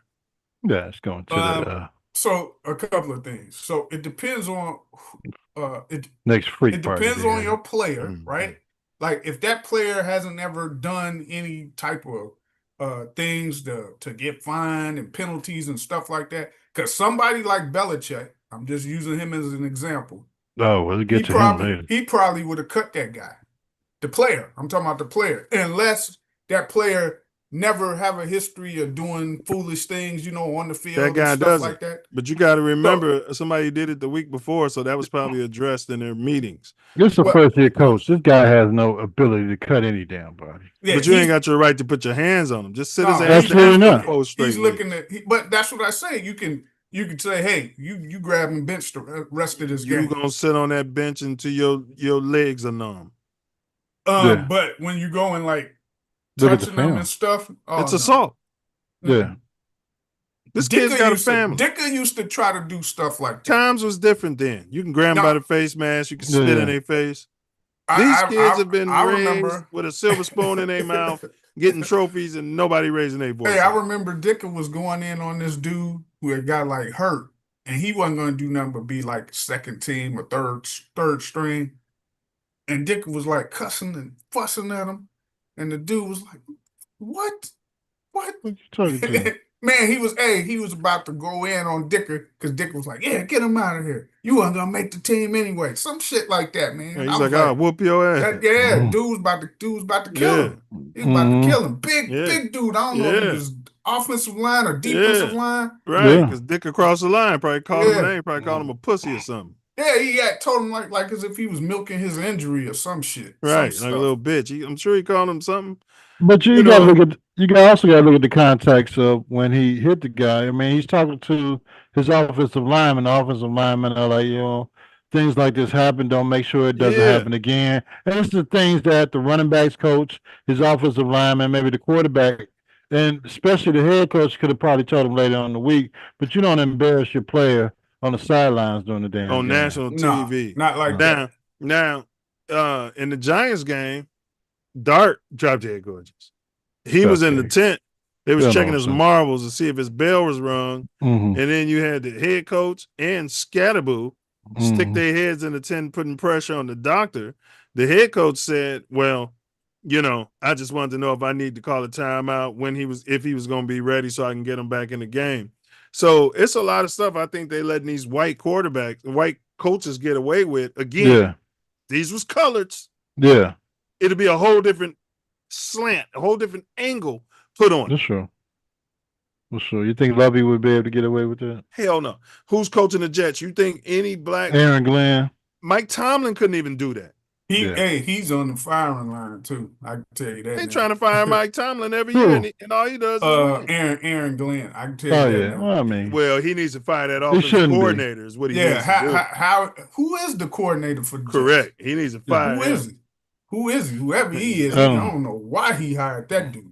Good God. Well, you didn't know. I mean, because he was set up. That dude was recommended. Ben Johnson took everybody else on the damn offensive staff. So how the hell? And everybody else stayed. So who else was he going to take to New York with him? He hired his friend. So he don't want to fire him. The controversy continues for former USC and We got another drop dead gorgeous. They're going crazy ever since Trump got elected. I can say that. Trump's empowered these guys, the MAGAs. I'm having MAGA fatigue. Here we go. First, it continues for former USC and NFL quarterback Mark Sanchez. He's already facing a felony charge, and now the delivery. Told you it should be a felony. We was discussing this last week, Diesel. I'm like, ain't no way in hell. Involved in last weekend's violent disputes is in the process of suing him. In surveillance video obtained by the New York Post, you can see Sanchez stumbling through downtown Indianapolis following an altercation that's after he got stabbed. Because you can see the blood. Yeah, he out there bleeding out. But I think I ain't falling for that drunk shit, Ace. Yeah, he's drunk, but they be popping them prescription pills. They be on dope. Yeah. Wounds. But police say. And I seen the video up to this point before, and he was like walking down the alley, then turning back, and before he went to the guy that was the driver, and I was like, what? And then even a fan. Before he got stabbed, it was a fan that came walking past, and I don't know if he's a fan or just a regular pedestrian, and he said something to him, and then they said a few words, but it never came out. He probably said, "Are you that jackass?" And then he went back down that street that he just came from around, and then that's when the incident took place with the guy. He's probably getting harassed about the butt fumble. He can't live that down. And he's drunk, and people are, taunting him. Oh, yeah, the booger sugar right after the game. Well, they said he was doing wind sprints in the alley, Ace. It's 2, 3 in the morning. You can't work out in the hotel gym. If you see the they said he was doing wind sprints before the altercation. No, that's a cap. If you see the full video, he wasn't doing wind sprints. He like ran down that thing like one time, just like one time. He was walking, then he took off running. And then he came back, and then he went back again. Man, he was like tweaking, man. But was he in charge of parking? Why is he telling this dude where he can't park? He parks every night to do his job. Man, this motherfucker's high. He was tripping. He's high on something. I mean, I know I've been fucked up in my life. I don't think I've ever would have walked up to a random guy. Just parking a truck. Yeah. In another city. Most truck drivers pull out the stick. What the police officer used to have. Oh yeah, the baton with the shocking in it. Yeah, electroshock your ass with that. Electroshock your bust you upside your head. But how did he get this big gash in his face? Do y'all think Sanchez took the knife from him and stabbed him in his face? That's attempt murder, bro. I mean, this guy's 69 years old. And he's an NFL former athlete. So but look at that gash, Ace. He may have because he pepper sprayed him at first. Yeah. And then they were still tussling, and then he said that's when he took out his knife to stab him because he thought he was gonna kill him. And he said dude was still coming. So that's what I'm saying, it's booger sugar or something. So he ain't feeling the pain. Look, that gas looked like a knife gash, and if that's a knife gash in the face, he's gonna have to plea down from attempt murder. That's attempted murder. Yeah, he's gonna have to just plea out from attempt murder to whatever this other shit is. But if that was what's his name, Michael Irving, or the common Pookie and Ray Ray in that alley, and this man came out looking like this, and this is what the witnesses said, he would be charged with attempted murder and assault with a deadly weapon. He still got a job, right? They haven't even fired him. ESPN ain't even whispered a word of this shit. Check that out. You ain't gonna see him. He's on Fox, but he ain't gonna be back on he called games. Yeah, he won't be back. Yeah, he calls the national games. But I'm saying Michael Irvin had a lady lying on him during the Super Bowl week, and it was all over the news every day. At the hotel. Yeah, at the bar. At the bar. And he had witnesses that said she was lying. Yeah. And he sued them. Yeah. He sued them. He sued them. The NFL Network. But now they quiet about their golden boy, Sanchez, with the butt fumble. They say just after midnight on Saturday, a drunk Sanchez confronted driver Perry Toll, shoving him and preventing him from calling for help. Come into our city, commit violence, use all the tools at our disposal. That wasn't their attitude the day before. Last week, wasn't it? So maybe they didn't have the whole investigation. Last week, they was charging with a mismisdemeanor, and it was a cover-up in the making, Ace. That's what it was. It sure was. They was trying to sweep it under the table. Well, I think initially they were like, Well, Sanchez got stabbed like that, so it couldn't have been him that was doing. You know what I mean? He couldn't have been Then the once aggressor. they got all of the video footage and everything, they were like, "What the heck?" The This man's at work doing his job. The KKK called in and was like, "Wait a minute, this is a Sanchez. I don't know what this other guy. He looks like a some kind of country. Yeah, but you know, we can't let a Sanchez come into our state city and do this. A dirty Sanchez at that. Dirty Sanchez. Accountable. Sanchez's family released a statement saying, in part, quote, "This is a deeply distressing time. Mark remains under medical care and is focused on recovery and the legal process." Who the hell asked y'all to release a damn statement? Get a big cup of STFU and let the damn lawyer handle it. Well, that's what I was about to say. What do they mean by family? Are they talking about his wife and his kids? wife and kid. Yeah, his brother family. and his mother? What are they talking about? Hey, he's lucky to be alive because he was bleeding and just walking, and he could have just tapped out, lost some blood. Not with that booger sugar in your system. And then nobody's discussing who served them all that alcohol. Yeah, they be over That's serving another motherfuckers. thing. Yeah. Where did what establishment was he in that he got that wasted and was able to walk around without you calling an Uber for him or something like that? They're not going to investigate that. He's going to plea. He was doing some kind of drugs before he went down to the damn bar to get himself straight. And then he stumbled out of the damn bar and was heading wherever the hell he was going. And next thing you know, he runs into this guy. Well, that's the thing. You ain't going them toxicology reports. I ain't gonna let that out. And I think, other than him just being drunk, you're not gonna hear everything he had in his system. And I think they was trying to see if they can get this guy. You know what I mean? We can just pay you off. You know, what would it take to just sweep it under the table? His family's probably looking at his face like, "Nah, fuck that. This old dude can die behind this shit." You know what I'm saying? Yeah. Because they talking about suing Fox. They talking about suing the hotel. They talking about suing the Diaz brothers. The only reason he was there was for work. So if he wasn't there for work, why would he be in our town? So y'all got to pay. He got to pay the hotel. Whoever that served him, the liquor got to pay.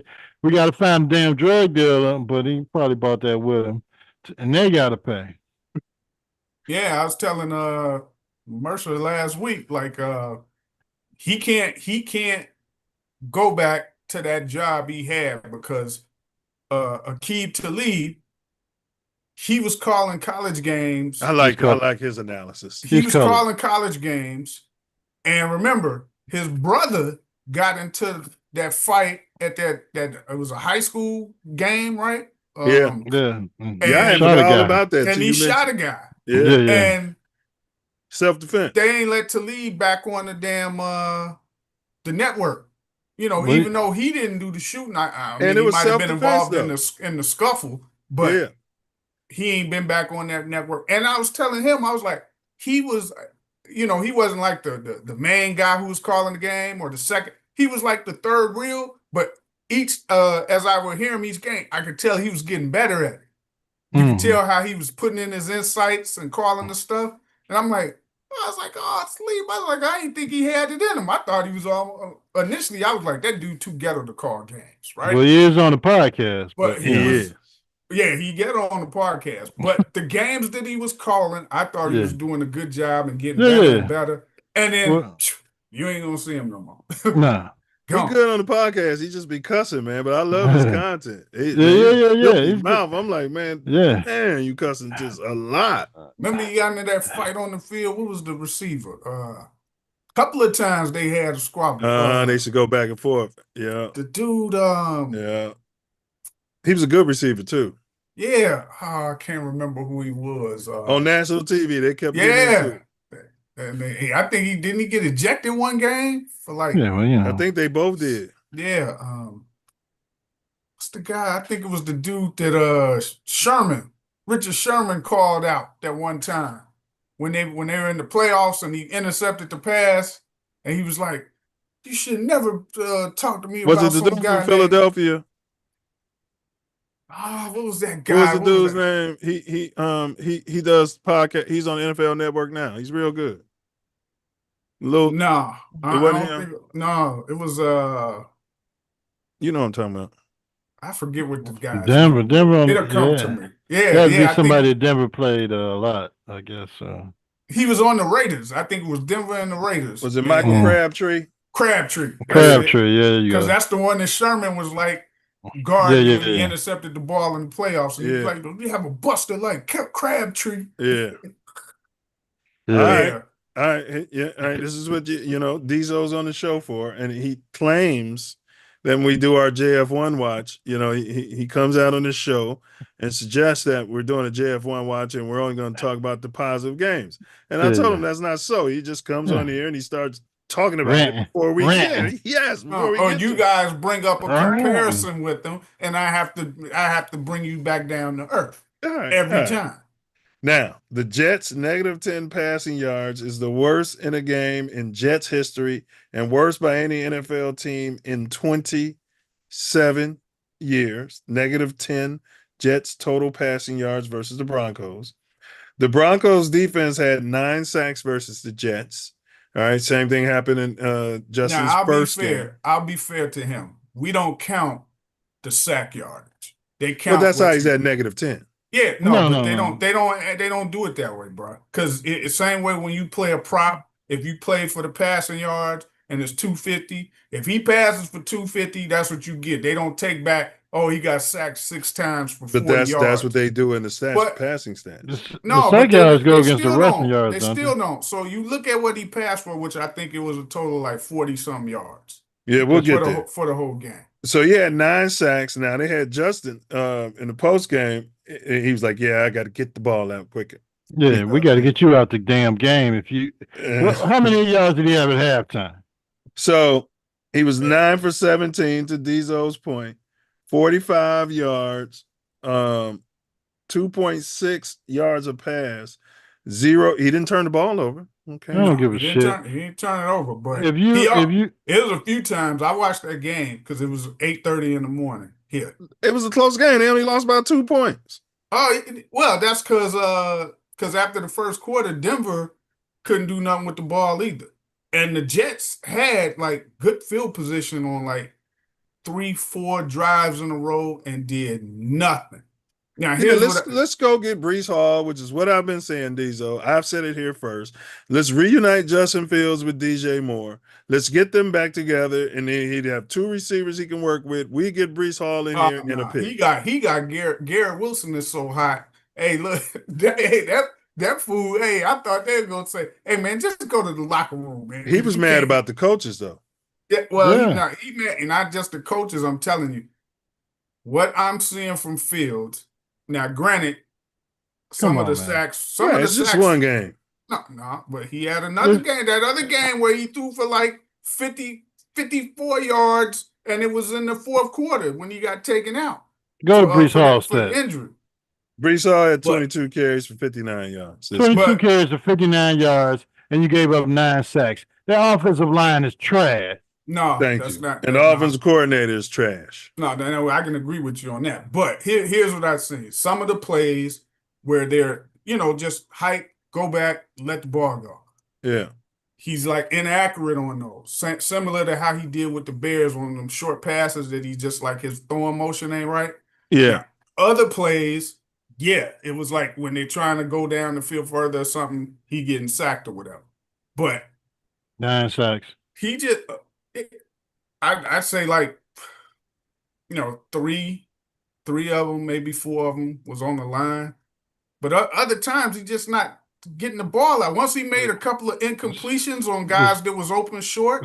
It's Justin's fault. He just, not all his fault. But, you just said it. I didn't say all his damn fault, bro. He said 6. He said 6 of them was his fault. The sacks. No, I didn't say 6. Well, you said 3 were the offensive line's fault. If he had 9 sacks, I said 3 or 4 would have been like his fault.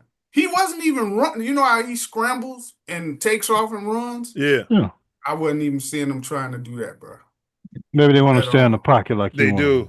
They're in his head again. Now, listen. The New York Jets OC is Tanner Engstrand. Now, Colored Brown. Where he come from? He had the same thing as Colored Brown.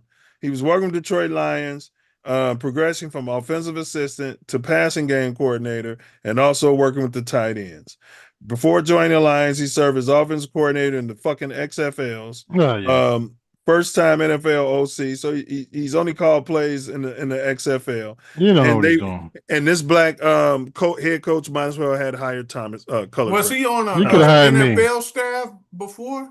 Detroit. He was on the Lions staff. He was the tight ends coordinator and the assistant offensive coach. He was the got the Gatorade. He was the water boy. Mm-hmm. Well, I don't know what happened because I know the first game of the season, Fields looked okay, right? He had a decent game. The first game of the season looked okay. But they put up like a lot of points.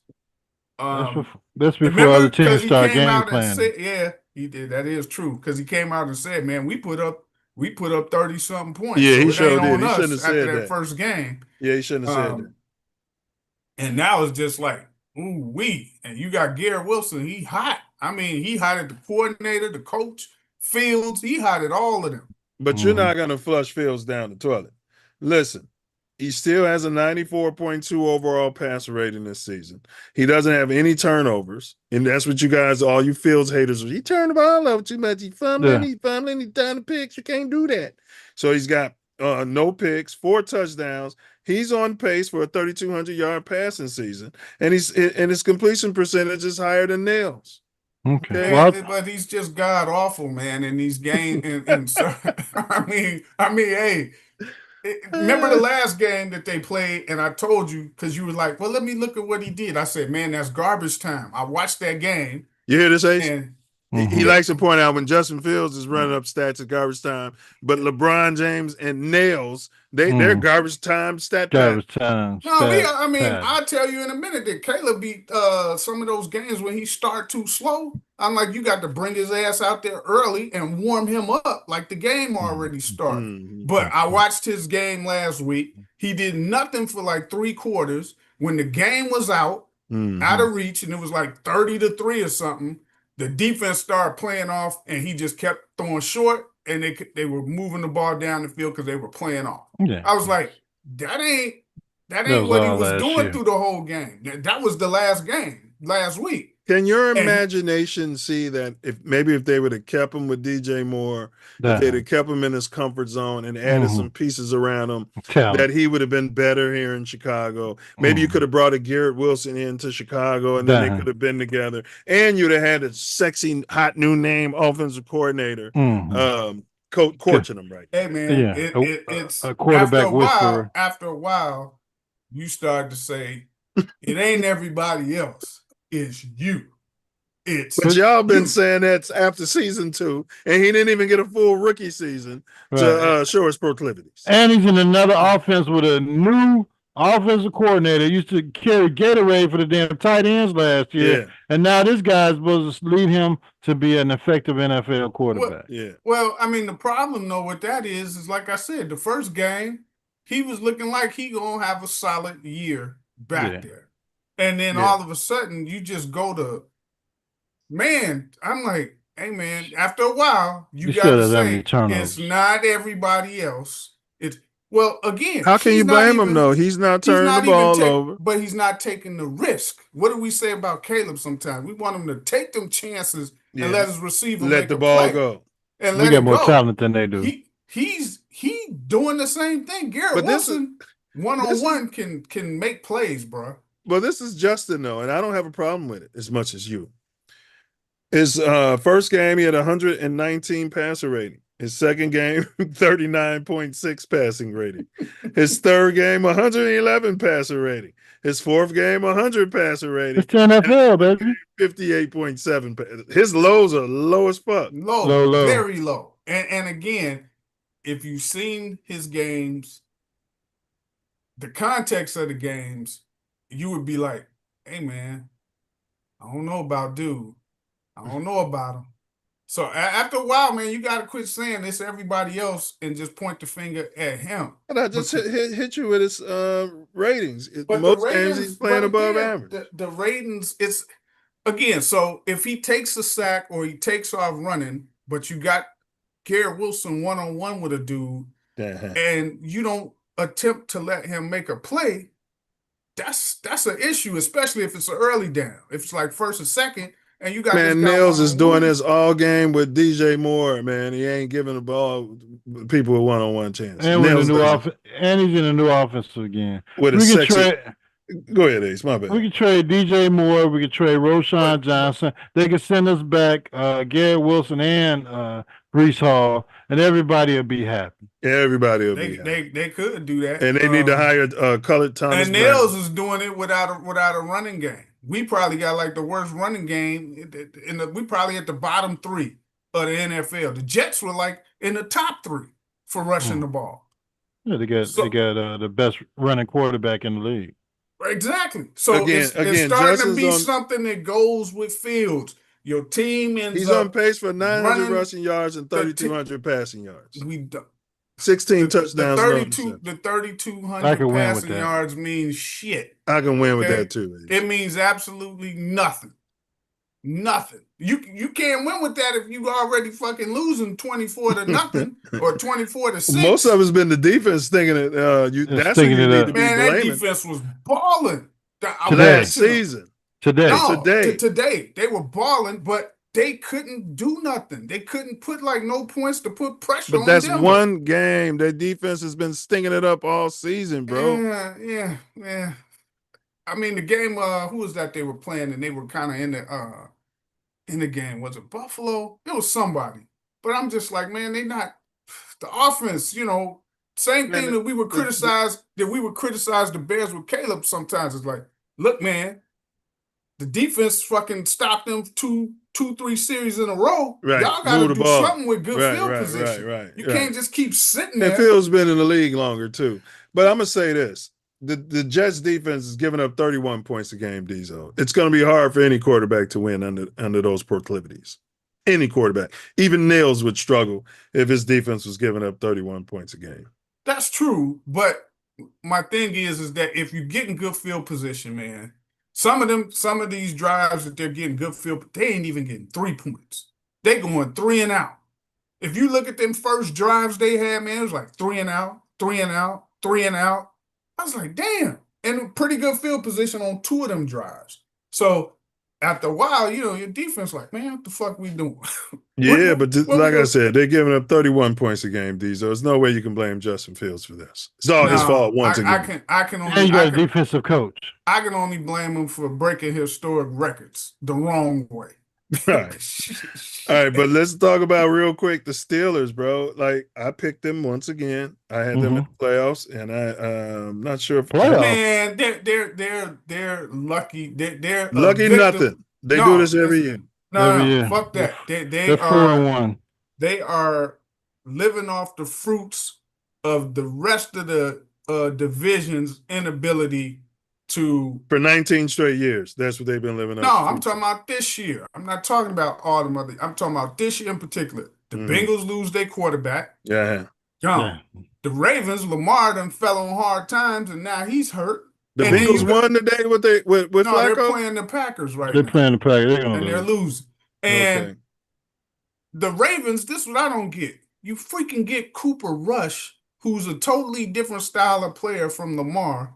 So if he's your backup, you got to gear your whole offense a different way than what I preferred that guy they had before, who played similar to Lamar. He was the black guy.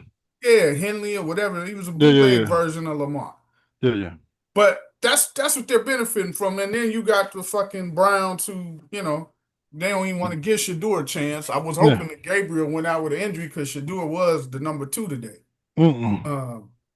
Gabriel's going to put the one read quarterback that they want in there with his one read is going to play. And he's driving a van. He bought a van with his first check, so he's not, flashy like. So you can't buy into the Steelers fully like that. Man. Well, I listen to you talking heads diss the Steelers year after year. They all come out every season. No, they Steelers ain't gonna do nothing this year. They usually make the playoffs. You got to win your division to make the playoffs. You win your division to make the playoffs. Every year they come out and say this is going to be a down year. They ain't been winning the division. They've been fucking coming in as a wild card. Every year, and they've been exiting and say the Steelers are not going to make the playoffs, and every year they make the playoffs. Did they even make it last year? Yes. Yeah. They get the majority. Wild card, right? Yeah, because they lost like the last 6 games. And they exited right the fuck out. But they get the majority of the wins in the division. Thank you. And the professionals didn't pick them to even make the playoffs last year. Is the point I'm making. My point is that they keep making it as a wild card, but they keep leaving wild too. They don't even get to like the. Well, only one team's gonna win the Super Bowl every year. No, that doesn't matter to me. You got to be consistent. A good football team consistently makes the playoff. That's the same rationale y'all use to break up Lovie Smith and the good thing he had going here. Who is y'all? Well, you're using it for Tomlin. So apparently you were using it for Lovie Smith. I'm using it for the Steelers. Right. Them motherfuckers make the playoffs and they don't win playoff games. But that's what they're. Let's move off of Tomlin because he's not getting the Super Bowls. Well, the general manager's job general manager's job is to make money. If you're making it to the playoffs every year, I mean, your coach signed him for fucking Tomlin. Look what he did to your boy, huh? Yeah, benched him after he had a little winning record for him. He benched his ass quick. It's a business. And I disagree with him on that move. I mean, you know. Yeah, and then what happened to them when they did get in the playoffs? So he didn't let his ass play. He went with Russell Wilson. And look at Russell Wilson today. Yeah. Rusty Wilson out there. Rusty didn't get it done. Yeah, didn't take the Giants long to know about his ass. That's because we don't know what's in their head coach. But they got a whole system. They're all MAGA over there in the Giants. Hey, no, they told him you're not pulling him in like you used to. Yeah, their head coach That's comes exactly up to me. what they told him. Their head coach comes up to me like he's never shaking a black man's hand. Yeah. Didn't he come from New England? I don't know. Yeah, I believe so. He shouldn't even have a job. Let me ask y'all this. Should the Bears retire number 50? Because I'm watching, what's his name? He came from Atlanta. Some bitch is wearing number 50. Shady Garrett. Yeah. Grady Sherritt. Why is number 50, Mike Singletary, not retired? Bears can't retire any more numbers. They've retired enough numbers. And I mean, they got a ring of honor they need to establish, but Bears can't retire any more numbers. You agree with that, Diesel? Let's say Nails. Let's say Nails wins 7 Super Bowls. You think the Bears aren't going to retire? Nails is 18. Go ahead, Diesel. I want to hear your take. No, certain players you need to figure out something because Ring of Honor they have. The Ring of Honor ain't enough. It ain't. Certain players, if they're in the NFL Hall of Fame, and they had as big as importance, numbers. It's importance. I mean, if Dick Buckus got his jersey retired, does he got his jersey retired? He's pink. Buckus. And you're right, it is retired. And Diesel, especially since they changed the rules where linebackers don't have to wear certain numbers. Somebody can be a linebacker and wear number 12 now. They can wear number 2. There's no excuse why number 50 isn't retired in my mind. Richard Dent probably needs to be retired too. I don't know. But that wasn't even his number in Atlanta. So, the Bears gave him that number. That's what I'm saying. I just think it's in poor taste if you're letting players use certain numbers that hold significant weight with your team and tradition and their history. It's not in good taste. How you think Mike Singletary feels about this, Ace? Here we go. Chicago Bears have stated that they have ended the practice of retiring jersey numbers due to the high number of jerseys already retired. The retirement of Mike Dicker's number 89 in 2013 was declared as the last jersey. Dicker is retired and 2013 to be retired by the franchise. The Bears currently have 14 retired numbers, which is tied with the New York Giants as the most in the NFL. Only 14 numbers have been retired. Are you kidding me, Ace? If the Bears would continue to retire numbers, they would eventually face difficulties in assigning numbers to players, especially with the NFL's position-specific number requirements. They don't have that no more. Okay. Well, yeah, they changed that. And you can just think in your head, certain numbers and the players that come to your head. I mean, and I ain't just talking about the Bears. 50, 34 Peyton. Singletary. Right. Michael Naburski, George McAfee, George Hallis, Willie Gallimore, Walter Payton, Gail Sayers, 58, Brian Piccolo, 40 Sid Luckman, Dick Wilbur Buckus, Marshall, 58. Bill Hewlett, You know what I'm saying? Bill Just certain George, numbers. 55, Turner, Otis Wilson. Otis Red Wilson, Grange. 55. You can't retire all them damn numbers. 87 was Emory Moorhead. And there's no way I'm retiring Otis Wilson's numbers. Okay, all right, right. No, but I ain't that's saying not what we're talking about. But We're just naming specific numbers that we This is what I'm memorized saying. from these Here's what I'm players saying, with Ace. significance. Using your math, 13 numbers are retired. That leaves 14. 14 numbers? No, Yeah. 14? Okay. That leaves 86 numbers. How many has to be on the game day roster, Diesel? 53. 53. And how many on the overall roster? Thinking like 70 something. 70. Yeah, so you don't have a problem until you get down to 70 something. And those bums at the end, you know what I mean? It could be like a high school team. Your number's this today. You bum, you're lucky to even have a jersey. I'm not retiring Mike Singletary's number. Oh, yeah. Well, we definitely wouldn't even let you into the luxury box. What? Yeah. You don't like Samurai? Oh, no. Hey, I bet I love Samurai, but there's no reason to retire his number. I bet he retired. What's the black quarterback's name? Hey, He loves so look. much? People No, know I wouldn't his retire Vince people- Evans' number either. Yeah, he gonna people retire know- Vince Evans. Yeah, that's what he want to do. People know Singletary's number before they know Buckus. Thank you. That's how Jim McMahon's significant number it is. should be Slow retired. down. I would have Yeah. retired Jimbo the punky QB. I'd have retired his number 9. No, I wouldn't retire his number either. He's a Packer. Yeah, no, I wouldn't have retired McMahon's, but Singletary. Oh, y'all hate McMahon. should Wordsworth hates McMahon. I don't know. No, what's I wrong don't with hate. that. I don't hate McMahon. No, I hate him. He I just just went wouldn't to the Packers. retire his. I wouldn't retire his jersey. I mean, he's not like he wasn't like a regular Pro Bowler, All Pro. Yeah, No. yeah. All right, let's do our quick NFC North Ring of Honor review. for Singletary. Ring of Honor is not good enough, Ace. Nah, it sure ain't. But Mike No. Singletary, come on. What do you mean? Come on. That He's ain't a good first enough, ballot bro. Hall of Famer. He was No, he's not. He wasn't? No. But that's a travesty. Yeah, if he's not, Right. they slighted him. Right. I mean, 10 years. I think he was Pro Bowl 10 times. I mean, he was the You key know. to the defense, called everything. Played Yeah. every game.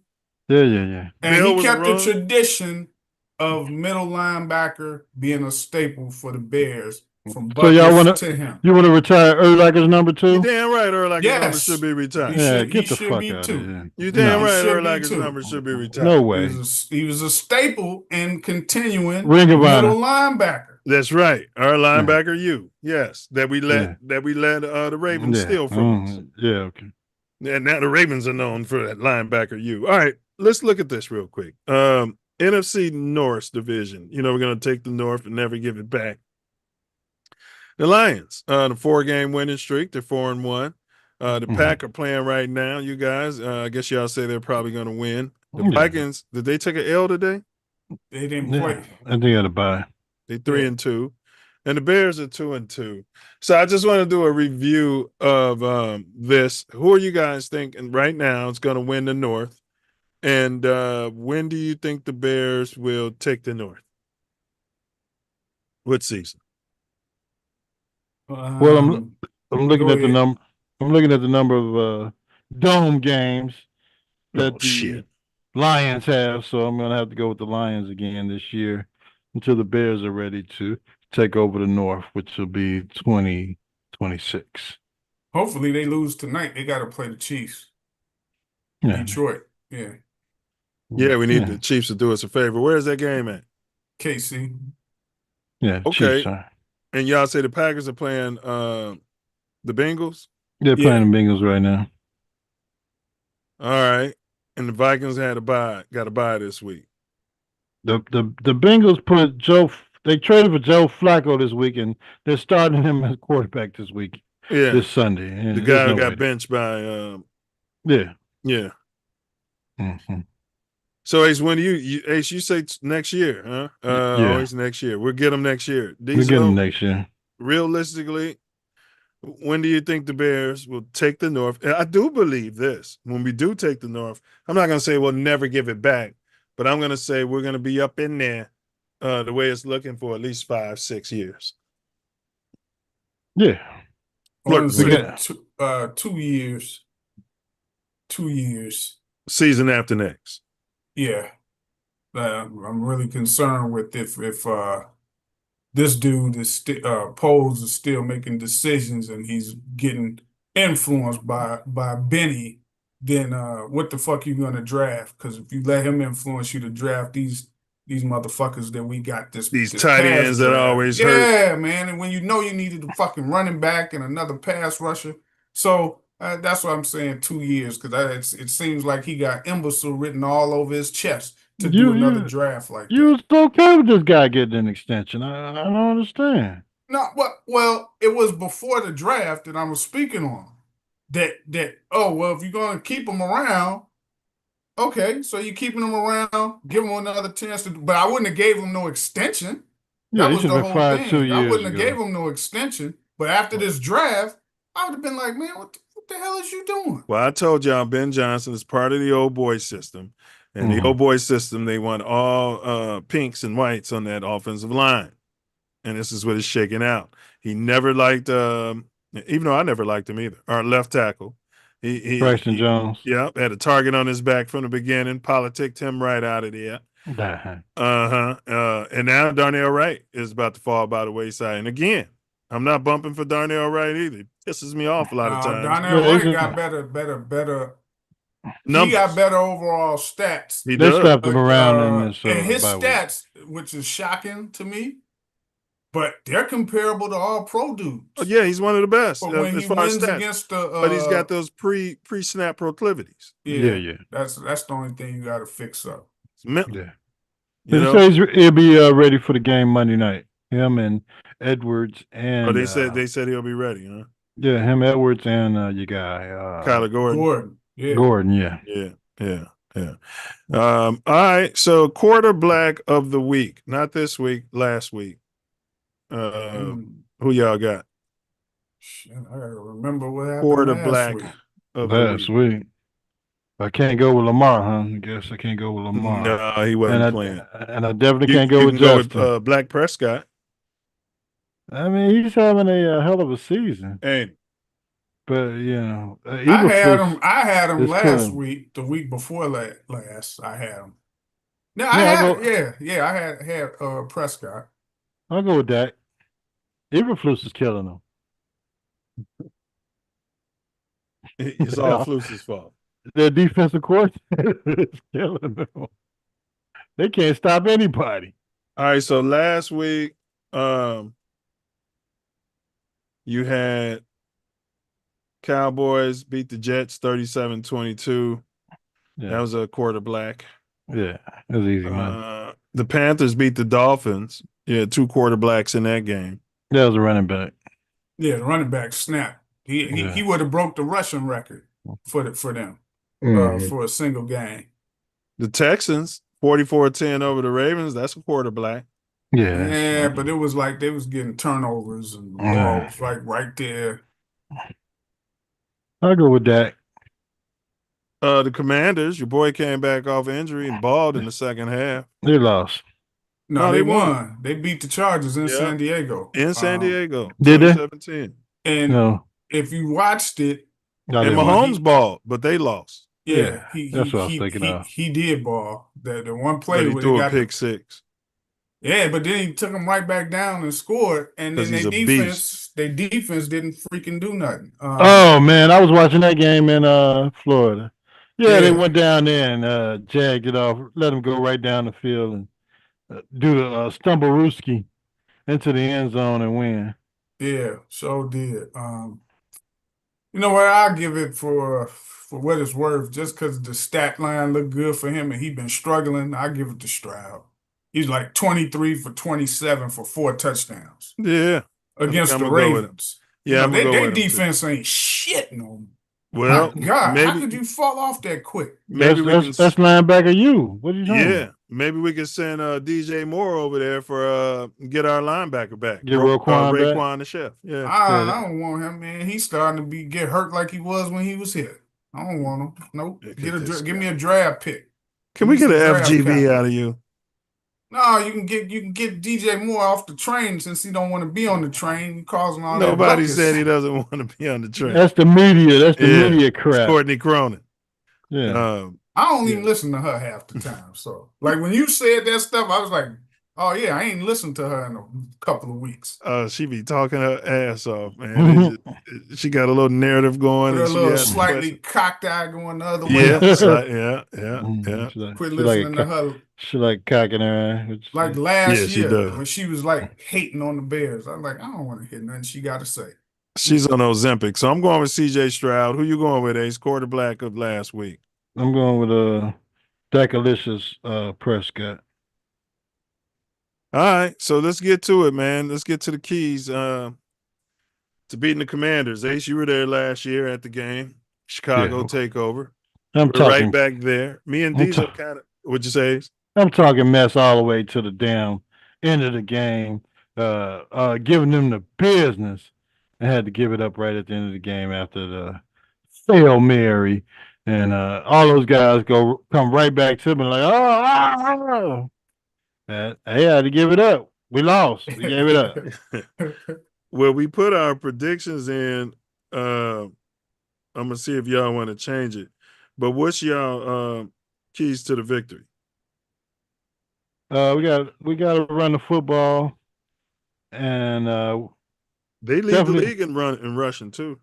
Who the they Commanders? They got a good. It's like when you mix in Daniel's ability to scramble runs and they the running back balling. The running backs they got, they and the Bears are like one of the worst against the run. Yes. Yeah. But we're best on third down. Yeah, well, we got to run the ball and we got to do what we got to do.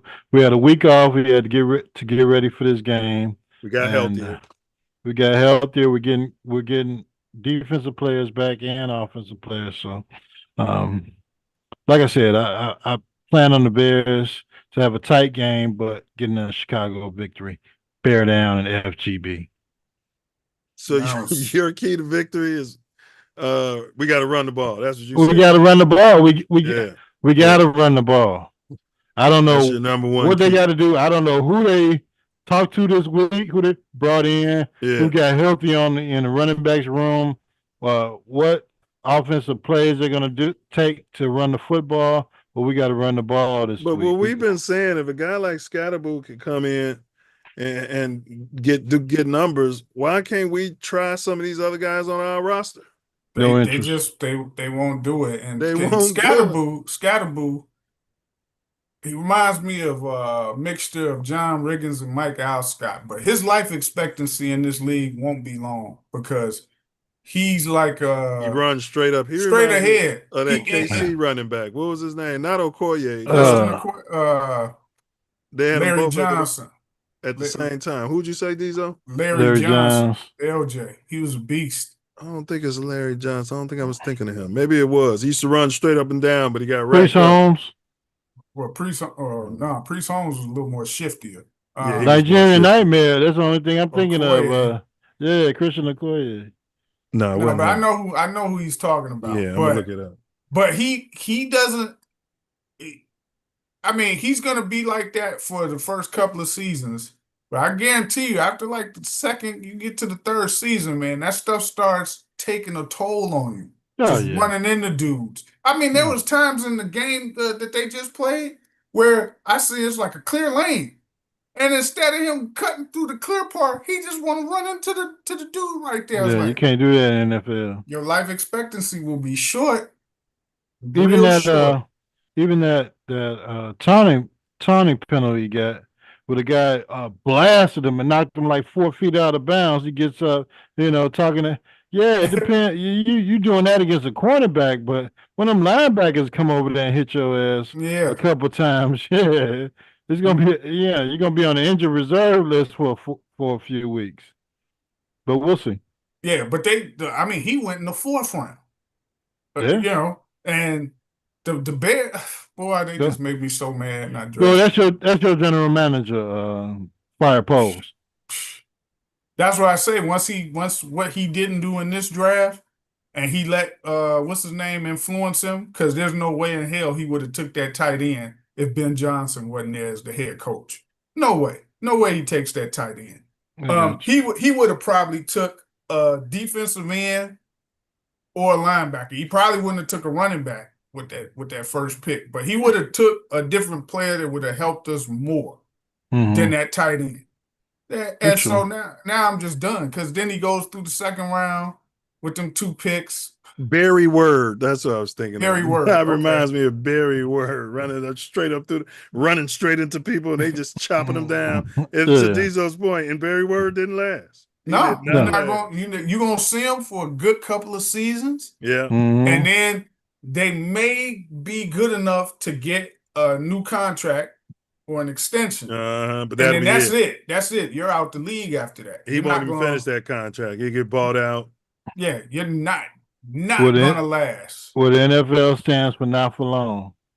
You see all the celebrations they letting these guys do. They doing snuff on the sidelines. They taking their shirts off. I'm talking about the scatterboo and the quarterback, bro. They pulling out beers and parking the pickup truck in the end zone. Hey, and the dude Dart, remember what I told you. When he gets in big games, he always let me down. Do not trust him.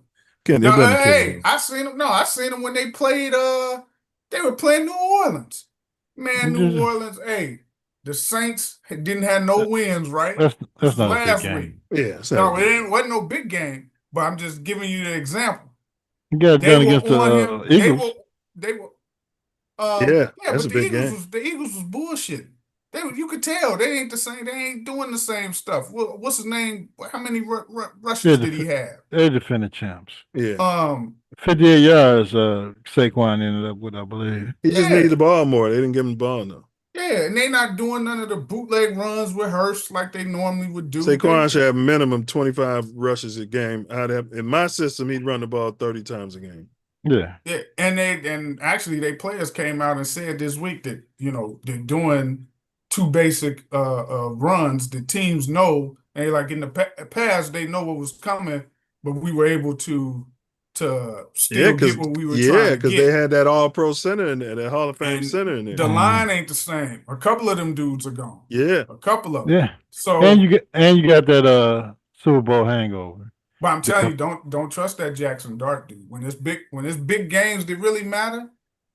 What was your keys to the Bears' victory, Diesel? What'd you say your key is? Number one key for this upcoming week. Yeah. Slow the run down. I mean, I don't see them stopping the run. Contain the run somewhat. Yeah, just like if you can get it to 3rd and 4, 3rd and 3. Yeah. Then you're doing something on them first 2 downs. So I think that's key because then we should be able to get off. Compelling. Damn. We got to run the ball. Even in the second half of the game last year, when we came back from the terrible first half that they had against the Commanders last year, the key to the game was running the damn ball. Why can't we ever put it together? When we're leading the league in rushing, we're last in passing. Mm-hmm. Yeah, it's attempting to run the ball because if it's Swift, man, we just not gonna run for a whole lot of yards. Well, they got other running backs in the room. Let them play. Just give them a Travis chance. Homer back. Give them a chance, man. That's all you ask. Give them dudes a chance. If you sit Swift down, it's gonna light a fire. You know what I'm saying? You're not even dressing this week, Swifty. You know what I mean? It's gonna light a fire up under his ass. If he's a 3rd down back, make him a 3rd down back. Bring whoever the hell you want out there to come out there and hammer him with Roshan. I think it's headed that way too because he's been saying the last couple of games, Ben Johnson, we got to do a better job at running the ball. He keeps saying it, so it's probably coming. Like, hey man, we gonna let some of these younger guys go, because we getting 2.5 yards a carry. That's not cutting it. No.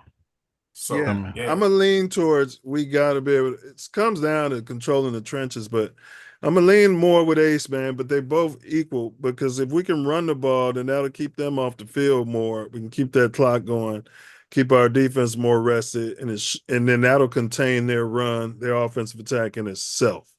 So I'm gonna put that down as key number 1. We got to be able to run the football effectively, run it right down their throat, especially on the road. And then my second key would be stop the run. My third key would be contain their quarterback, because Diesel and Ace, there's some rumor that Jaden, he don't like nails. Why would he? Courtney Cronin was reporting it, and it came from the black dude that you know what I'm talking about. He's from Chicago. You got proclivities? No, you don't have proclivities. The older black dude, he does that. Wilbon. Yeah, Wilbon. Yeah, this coming from Wilbon, unnamed sources. And Wilbon don't play around with his sources like that. He don't. No. Wilbon said your boy Jaden, he don't like nails. Ace, what do you say about that? I could definitely understand him not liking nails, especially nails going ahead of him in the draft, and him having the Rookie of the Year season. So, and Nails went to USC, came right here in Jaden's backyard. Maybe he was messing around with some of the girls. Well, he wasn't messing with them. He was doing whatever he does. Yeah, and go shopping. You know, I'm just saying, Diesel, maybe. And then Jaden's in Nails' backyard right now. He may not like him. I don't even think that Nails got the personality to really dislike another player. You know what I mean? He doesn't seem like he's that type of dude to be like, oh, he's man, a weirdo. I don't dislike him. Yeah, exactly. So, I mean, Jaden Daniels, man, Jaden don't like him. I don't care if you don't like him. You need to stay his little ass healthy. I like that they don't like, that he don't like him. He shouldn't like him. He shouldn't like him after losing that damn game last year. He shouldn't like anybody in Washington. Let me see. Besides his family. I'm going to see what Mike Wilbon specific, because I never got the reasons why. Mike Wilbon reports Jaden. Hold on. Don't like, what's his name? Caleb. Yeah, I'm going to see what the reasons given. You know, is it because he paints his nails? Is it because he's allosexual? You know what I mean? Okay, isn't fond. Isn't exactly fond of Caleb Williams. The same thing. It's just saying he don't really care for him. That's He's talking you about know, they could have seen each other and Caleb kind of dissed him. You know what I mean? I don't think so. Caleb not that type of he's he's a weirdo. Like he's a weirdo, but like Diesel said. He's the type that he seems like he'll talk and shake hands with everybody, take pictures and smile. You know what I'm saying? Whether they like him or not, huh? Yeah, one of those type of dudes. So that's why he don't like him. Yeah, Have you seen that movie Him? That I haven't seen it. Was that good? Marlon, you know, it's a weirdo movie. Yeah.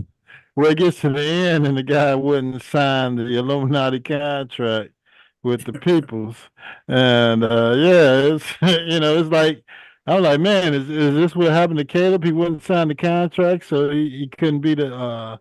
Well, they call that one her. What's his girlfriend that he just broke up with or something recently? They got. I have it on fairly good authority. Jaden Daniels doesn't like Caleb. Don't know why, except maybe he uses the 1-2 thing to fuel him. And if he does, that's just smart. Use anything that you have at your disposal. I also like the revenge factor. I like where last year's game, like I hated it in the moment. Not saying why. Yeah, because it's probably not for him to put it out there. You know what I'm saying? You don't want to really be trying to be messy. So he probably heard it from somewhere and then just make that little, so yeah, it's not really for him to controversy to put it out there like that. And then I'm sure if you go and watch, they'll interview him before the game. What are your feelings on Caleb, Jaden? Nice. Oh, no hey, the guy's a heck of a competitor, and you think he's gonna say that because they're gonna ask him? He'll get a politically correct. You think so? Response. I don't think he's gonna be like no comment. Because that's the type of stuff, man. The front up, man. If I'm up there in the booth, I'm like, hey, man, tell Caleb this dude just said no comment when they asked him what's his feelings about you. You see what I'm saying? I think he's being coached on his back. I think he's being coached this year as opposed to what the hell was going on last year. Media training and how to be a starting NFL quarterback by his head coach versus what the hell they had going on in Chicago last year. So we'll see. He's still struggling with that, Caleb, because they asked him, They asked him something about the losses in Chicago. And, well, I wasn't here for that. Motherfucker, you was here for 10 straight losses. Second longest losing streak in Bears history. I don't want, you know what I mean? I wasn't here from all that. I'm only in my second season. Bro, he just misses it all the time. As soon as you be like, okay, I'm going to be Team Caleb, he come out there and say some shit like that, bro. Yeah, you say he's because he's from the Andromeda Galaxy. Okay, I mean, every time you assume that he's from Earth and the Milky Way, you go ask him a question and he gets one of them far outreaches answers, and it just always reminds you, okay, we are he's weird. Yeah. Yes. That was the Rocky Horror Picture Show. Let's do the time warp again.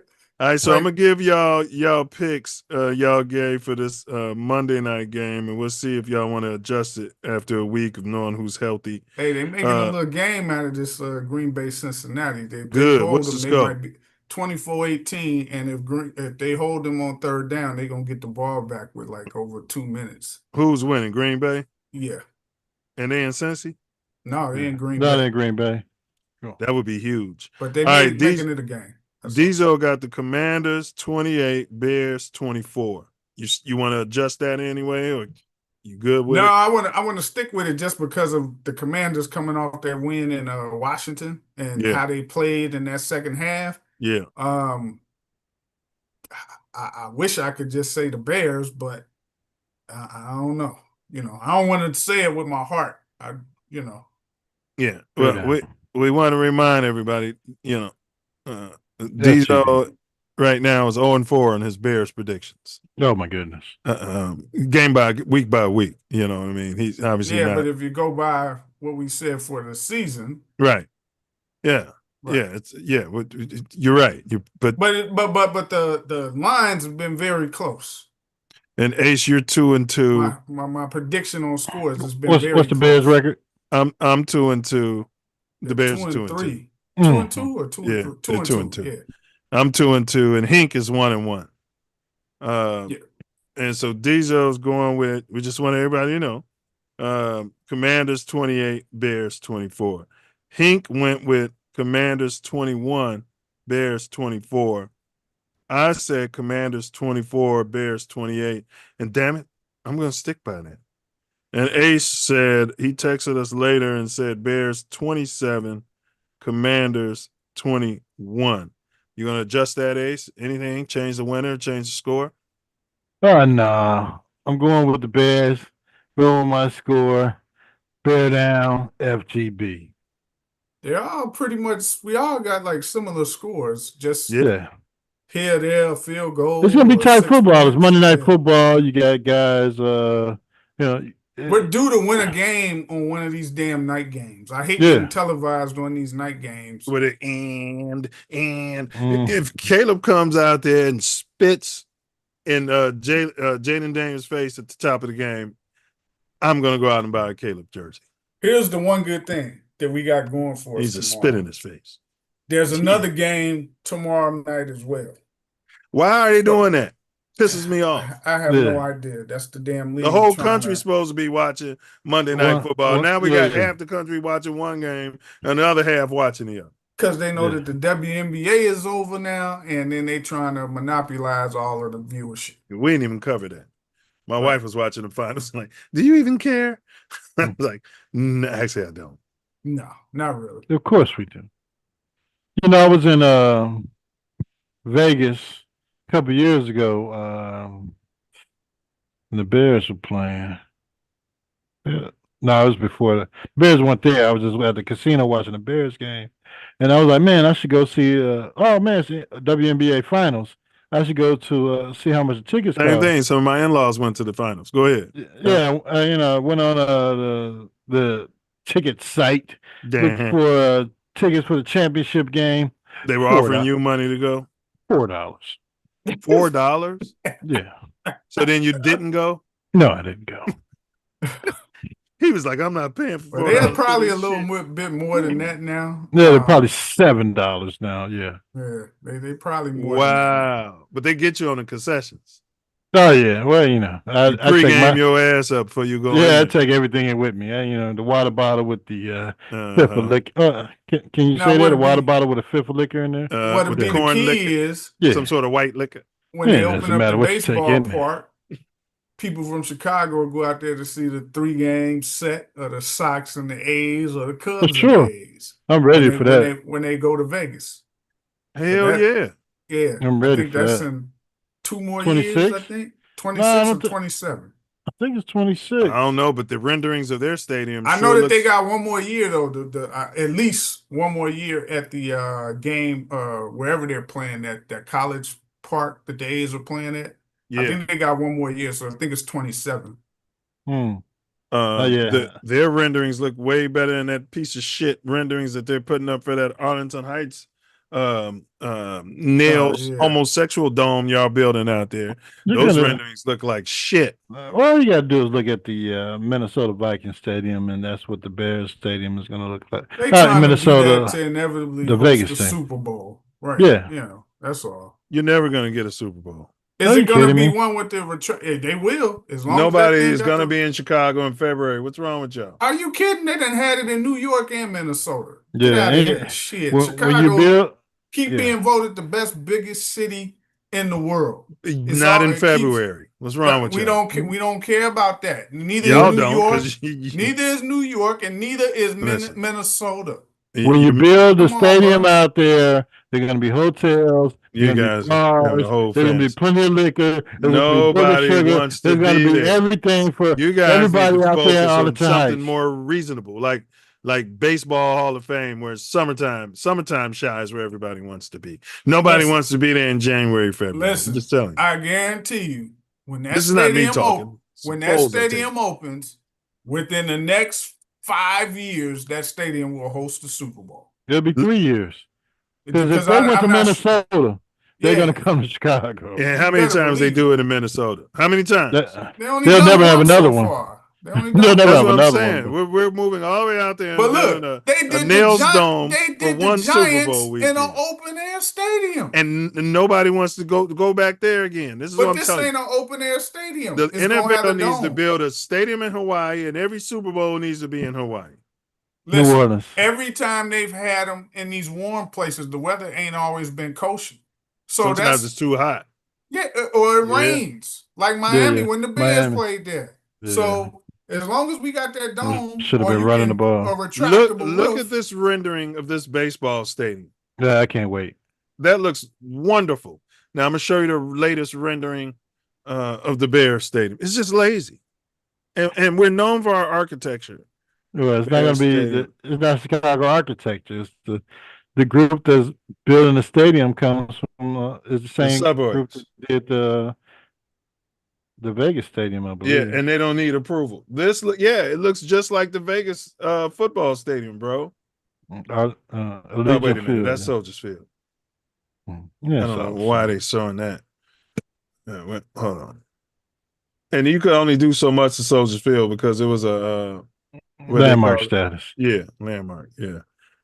But Landmark to because Ace's the point, people's it in the looks bar. just like there it is. I mean, it doesn't look that bad, but it looks like one of those vacuum cleaners that runs by itself.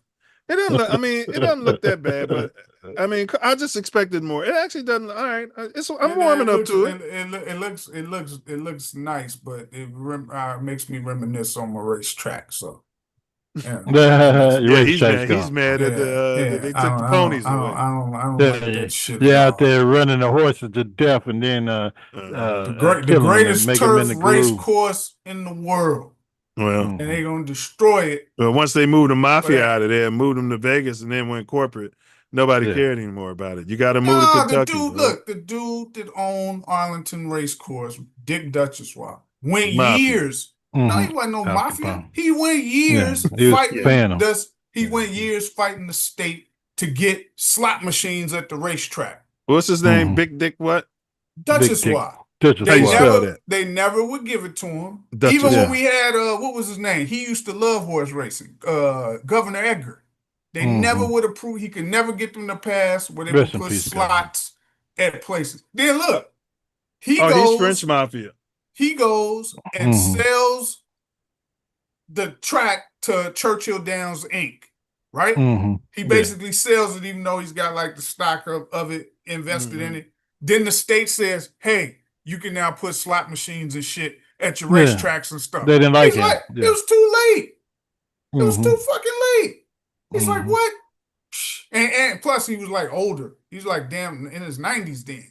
Yeah, he wasn't greasing the wheel. But that's how you could maintain the racetrack because they weren't pulling in the revenue that they used to. But when you had the slot machines and stuff there, it pulled in the extra revenue, which kept everything going. And it was just, OTB, I was like, man. He didn't want to grease the wheel. Man. He didn't want to pay the politicians. He didn't want to pay the mafia. So that's what had to go. Everybody out of Chicago. He went years Playboy, Hollywood. To get it, and they wouldn't give it to him. And then when he went and joined Churchill Downs Inc., they wanted to pay him, but they kept asking for more money, Ace. And then Churchill Downs said, they were like, hey, you got these slots. We're giving you okay to put these slots and stuff. Morgan Park is a military academy. They didn't want it because of the... Who?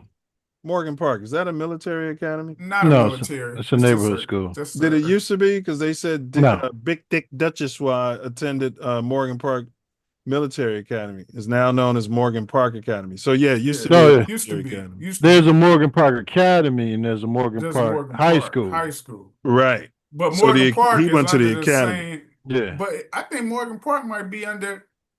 Was it vocational? No. I don't think it was ever vocational, like Simeon and CVS. But Simeon is like a career academy now.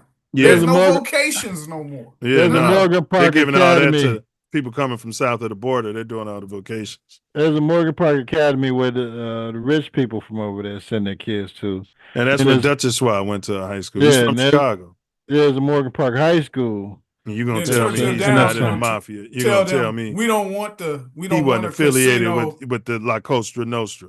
We don't want the casino at the track or the slots because the state was gonna tax the revenue too much. So they were like, we don't want it. We don't do. They were like, well, if you don't want it, we gonna get rid of your racing license.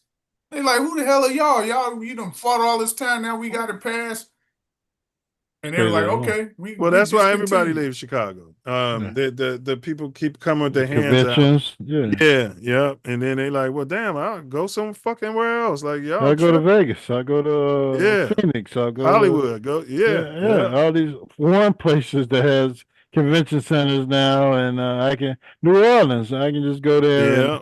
And do the same thing, and I don't have to pay the damn unions and the mob and all of that too. The Teamsters. Yeah. All right, so y'all got anything else to say, and then go into your final words. FGB. Diesel. They gonna win. Yes. I was hoping they wasn't. But they couldn't stop them. They're in Green Bay. They're going to cheat for them. They had a 3rd and 9, man, and he competes like a 20-something yard pass. Like, God damn. I forgot Cincinnati ain't really got no defense. I don't get caught up in Green Bay. I try not to watch them. It piss me off. All right, Diesel, then go ahead and hit me with your final words, bro. Final words. Let's see what the Bears do tomorrow night. Are we gonna do a quick one tomorrow after the game or not? Yeah. I think we'll do a 30-minute just a reaction to the game video, bro. Yeah, and then the weird thing, man, that the Bears coming on at like 8:00 our time. Oh, so it's 6 my time. Okay. Yeah, because that other damn game that they got, man, it's 9 o'clock Eastern, 8 o'clock Central. Well, that 6 works for me. Yeah, no, I take it back. I just looked it up. 7:15 Central. Yeah. All right, well, yeah. 8:15 The other Eastern. game is 6:15 Central. Yeah, that would have worked better for me. So we got 5:15 out here. All right, go ahead, Diesel, with your final joint. Yeah, just looking forward to see what they do coming off this bye, and we'll know a lot about our season after tomorrow's game. Because we either gonna be at the bottom of our division, or we're gonna be right in the mix. Of the division right now. I know, but we're within a game of being right there in the mix. Because if Detroit loses tonight, right, we'll be like, and remember, Green Bay got a tie, 2-1-1, or they probably be 3-1-1. So if we win tomorrow, we go to 3-2. So we'll know a lot. We'll be tied for last place. Yeah, we'll be in last place. Yeah, but basically, what, a half a game out of first place? Yeah, I got what you're saying. Right there in the mix. Yeah, so yeah, we'll know a lot by tomorrow. We'll see what they do, man. I would be happy if he came out and started a different person at running back. I would be happy if they were like, hey, we got some breaking news. They're starting so-and-so at running back tonight. All for it. All for it. When is the trade deadline for the NFL? It's got to be coming up soon. I think it's week 6. Yeah. Is it week 6? No, look it up. Because I keep seeing different posts saying stuff about the trade deadline and these proposals of teams that can get rid of this person and It's all get draft crap. capital. Yeah, but your GM don't want to win because he don't want his job to be difficult. He ain't gonna have one if he keep going down the road that he's doing. Well, they just guaranteed his money. They ain't guaranteed nothing. He said He gave him an extension. That don't mean he was guaranteed. November 4th is the NFL trade deadline. So you still got like time to 3 make weeks. some calls. Yeah. Still got time. I'd let one of these guys play to see if they can handle it. Well, you don't have to go and get a running back. This is what I've been saying. Yeah, let these guys give these guys the goddamn ball and see if it looks better. Yeah. So yeah, I'm looking forward to that. Looking forward to tonight's game. The Cubs got something to they need to decide if they're gonna keep old boy. There's no way they'll pay him. I don't think so either. $500 million. There's no way. No, he's not worth it. Not at this stage of his career. Even if he had a MVP next season or something, it's not worth it because he's gonna want like what 5 to 10 years and a ridiculous amount of money, and we already paying out too much salary for the results we get. Yeah, we need pitching. We need some. Our salary starters. cap is higher than Milwaukee, and they just beat it. Yeah. So yeah, I wouldn't pay him through the roof. Shit, you could bring back old boy. He opted out from the Yankees, Bellinger, that we lost last year. Yeah, he opted out. Said something about Schwarber. Yeah, he opted out. He had an option out, man, and we could have kept Schwarber. I don't mind his ass striking out if he gonna hit 50 homers every year. Hell yeah. Hey, go right ahead. You can keep on swinging and missing. You're gonna get up there and 100 and something at bats. You hitting 50 plus homers. I can't argue with that. But yeah, so I'm hoping on that. Of course, you guys like it. You like Ron Kittle. Hey, we like Lazinski hitting him Greg on top of the Lazinski. roof. Yeah. Man. But Ron Kittle was striking out, but he'll hit you a home run, boy. Man, Ron Kittle was really only good. I mean, 1 year, his 2 rookie years. season. Yeah, two. Yeah. He made his whole name on that rookie season, and then after that, it was like, what happened to him? Yeah, that was like what's his name? Sugar. Walton for the Cubs. Jerome Walton had that wooden hitting streak. 35 straight games, something like that. Yeah. It might have been the steroids. We don't know. Sean Dunston. Now talk about juice. Dunston might have been juiced up. No. Sean O'Malley he was hitting. He was a high head. He was a high head. But Steroids. That's what juice does. He wasn't on no steroids, bro. Boogie Sugar, man. No steroid. He had a naturally strong throwing arm. Yeah. He ain't never hit more than like 20-something homers. Yeah. He was a high. If you said something wrong to him, he ready to scrap on the base. It might be Booger Sugar. Well, he could have been doing that, but he said Rhino and the Hawk used to keep him calm. He was like, they just be like, watch how they play. They were quiet, didn't talk a whole lot. The Hawk was on that Booger Sugar. He's probably, man, snort this shit. Hawk wasn't on that. Take this. Hawk wasn't on that. You talking about Big Dawson? Yeah, Andre Dawson. I think it was some rumor. I think there was some rumors. He had somebody on that team. I mean, California. Yeah, Jerry Curl. Yeah. Jerry Curl's on that team. Hey, the Jerry Curl, for God's sakes. Yeah. He had that curl when he came from Montreal. Okay. He was really out of the league. The Cubs gave him a chance. because his knees was messed up from playing on that ridiculous AstroTurf in Montreal, and took a chance, signed him, and the motherfucker won MVP.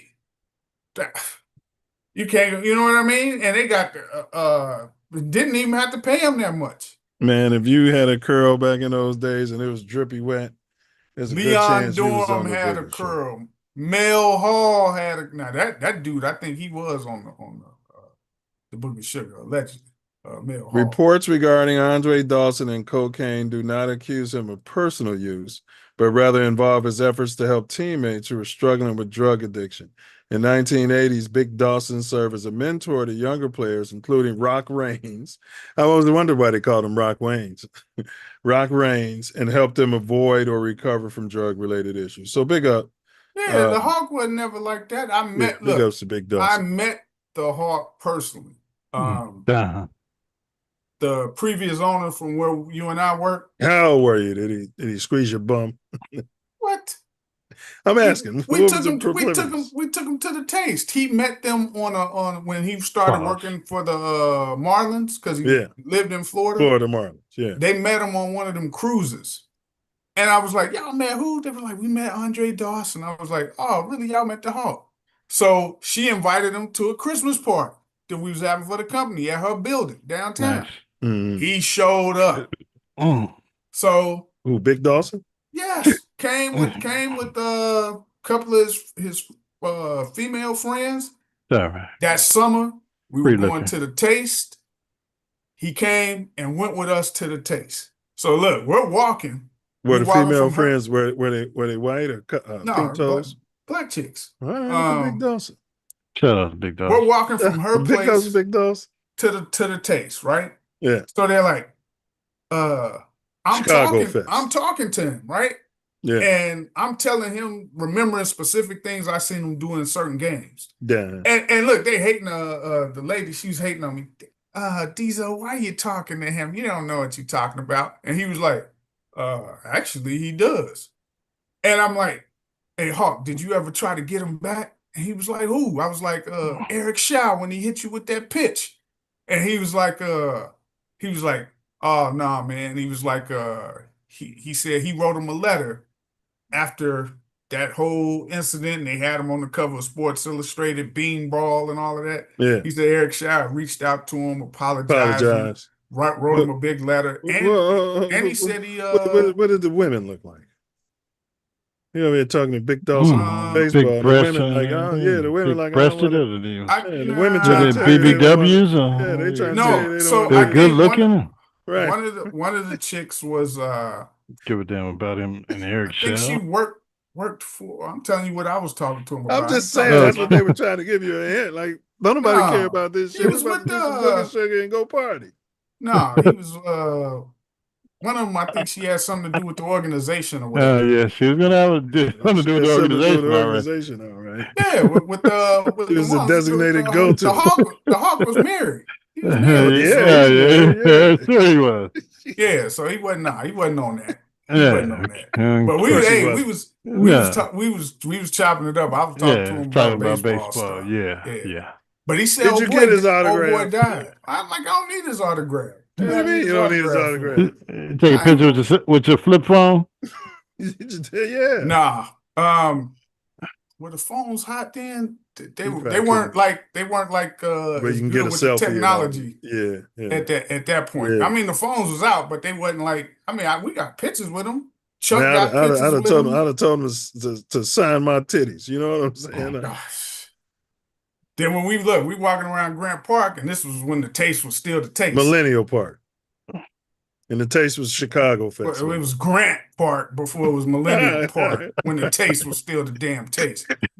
And look, people like noticing, like, man, it look like Andre Dawson. But they ain't sure. And we sitting there eating and stuff, and then people like, he look like a regular dude, right? Man, hey, Hawk, can I get a picture with you, man? Can I get a picture with you? Did he still have a curl?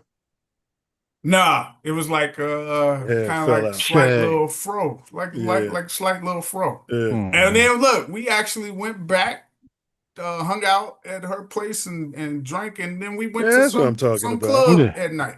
That's exactly right. And she worked for the organization. Yeah, I'm talking about the owner of our company that met him on the cruise. Yeah.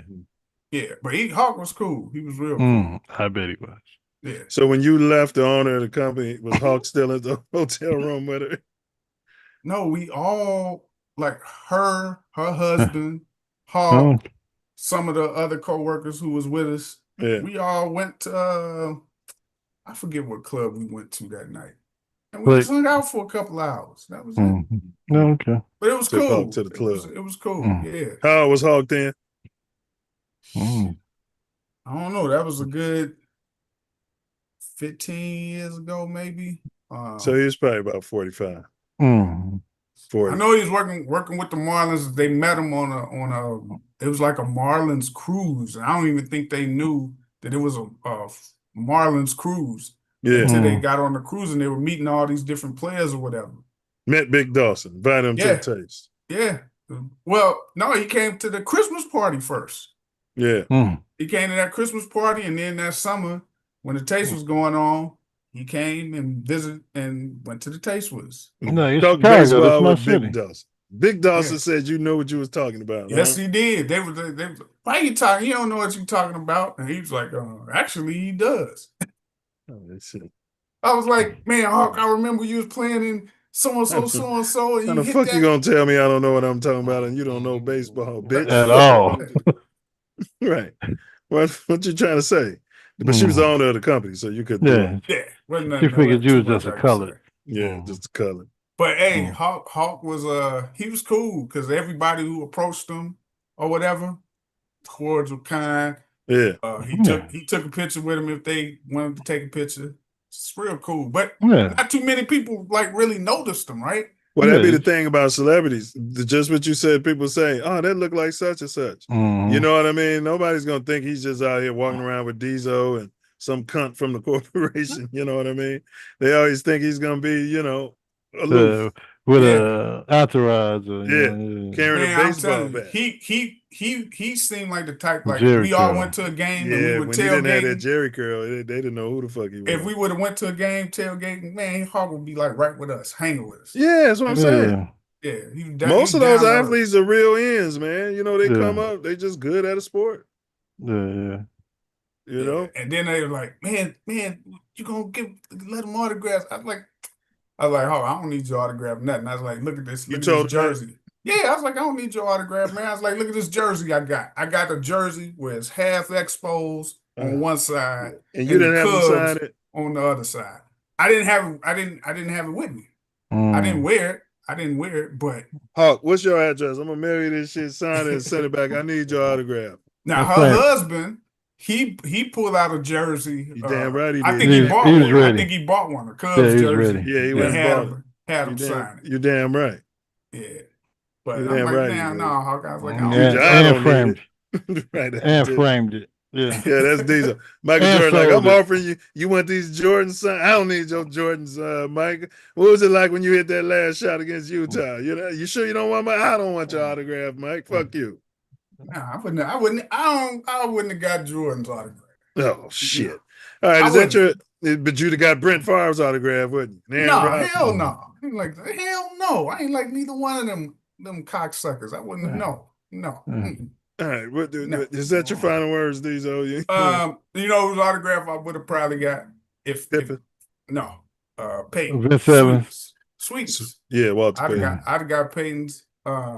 You could have got Vince Evans few of and them Walter dudes from the Payton. 85 Bears, I would have probably got. You'd got Vince Evans' autograph? Hell no. Hell. Well, I mean, could you? He's one of the first black quarterbacks. Can you? If I had a picture of him throwing an interception, I might have asked Vince. Go ahead and initiate this. Yeah, nobody to throw it to on that team. That's about it, man. But I'm not. Outside of that, you'd have told me he's a Negro quarterback. There was no reason to get your, this guy's your autograph. Hall of Fame athletes. I don't need. I don't want your autograph. Now if he wanted me to get his autograph for like all the business endeavors he did after football, yeah, I might have done that. I mean, he's the black quarterback for the Chicago Bears. He had to be the first one. Shit. Was he the first black quarterback? Minnie Mimoso. We covered that on this. I'm talking about the Bears. That was baseball. Yeah, on the Bears. They had a black quarterback way back in the day, man. Okay, yeah. We covered it on here. It was back in the day. He was on the Bears, but nobody knows who he is. He don't get talked about. All right, but yeah, that's it. That's all I got, man, for this week. Appreciate you. We knew you was gonna pop out when Justin had a historically bad game. We could count on that. I was popping out because I watched it. I mean, hey, look, now it wasn't just him, bro. That game was hard to watch. No, I'm talking about just them and the Bron. I was like, man, this is a game. All those overseas games in England and Ireland. That game was tough to watch. That's what they said. He's sitting there watching horrible football on our text thread. He was like, I'm sitting there watching awful football. It's like you're getting tortured, like 3 and out. They fly all the way over there. They got jet lag, man. A big play, and a penalty. It's like every time there's a big play in those games, it's a penalty or something. Like that stuff's frustrating. Jet lag bowl. They shouldn't be doing that shit. That shit's stupid. Yeah. All right, bro. Appreciate you pulling up, man. All right, y'all. I'll holler at y'all tomorrow then. Yeah, we'll do a quick 30-minute show. Yeah. Bear down. Yeah, bear down. FGB. All right, Ace. Come on, hit us with your final words, brother. Yeah, my final words is looking forward to the game tomorrow in DC with the Commanders. I was at the Fail Mary last year, and I'm looking for the Bears to go back and avenge the Hallis name and the Chicago Bears name and the pride of the Chicago Bears. We're getting healthy. We're coming back after a bye. So we're looking for more expansion of the offense, I believe, with the running game, the defense getting a little bit more attuned to what they're supposed to be doing on the defensive side of the ball with Big Dick Allen's defense, and it should start next week. We can roll into the Bears playing the Commanders, hopefully getting a win out of there. They come back home against the Saints, and then we fly back out east the following week to see the Baltimore Ravens, and Lamar Jackson is supposedly going to be ready for that game. So we should have some good football the next few weeks. The Bears should have some semblance of what they're doing on offense a little bit more. They've changed the offensive line. They got the big uglies out there ready to play some football, where there's left tackle, right tackle, guards, and we can run the football. Ben Johnson has the proclivity and the knowledge and the offense to run the football. If it's not going to be Swift on first down, if it's not going to be Swift on second down, we got to get some guys out there that's going to run the damn football, get behind the tackles or the guards, and go left, go right, hit the hole, and get us 5, 6 yards, 7 yards in the cloud of dust, or 10 yards, whatever the hell we have to do to run the football and put some pressure on the Commanders' defense. So they will be running the ball against us. So we got to run the ball against them, and we got to play some damn football out there. And that's what I'm looking for. I hated to see what happened to the young man, Lacy, down at LSU. With the investigation going on against that sheriff's department, you're gonna start seeing stuff swept under the rugs, things getting quiet. You got national media types going all in and then recanting their stories and then apologizing. So we're probably going to see this thing being swept under the rug because it wasn't this young man's fault. The police are, in the midst of a cover-up into what investigation they did and how they were trying to frame this young man, and that he gave up his life, allegedly, because of what happened in this investigation. So rest in peace to the young man, and shout out to the family. Pursue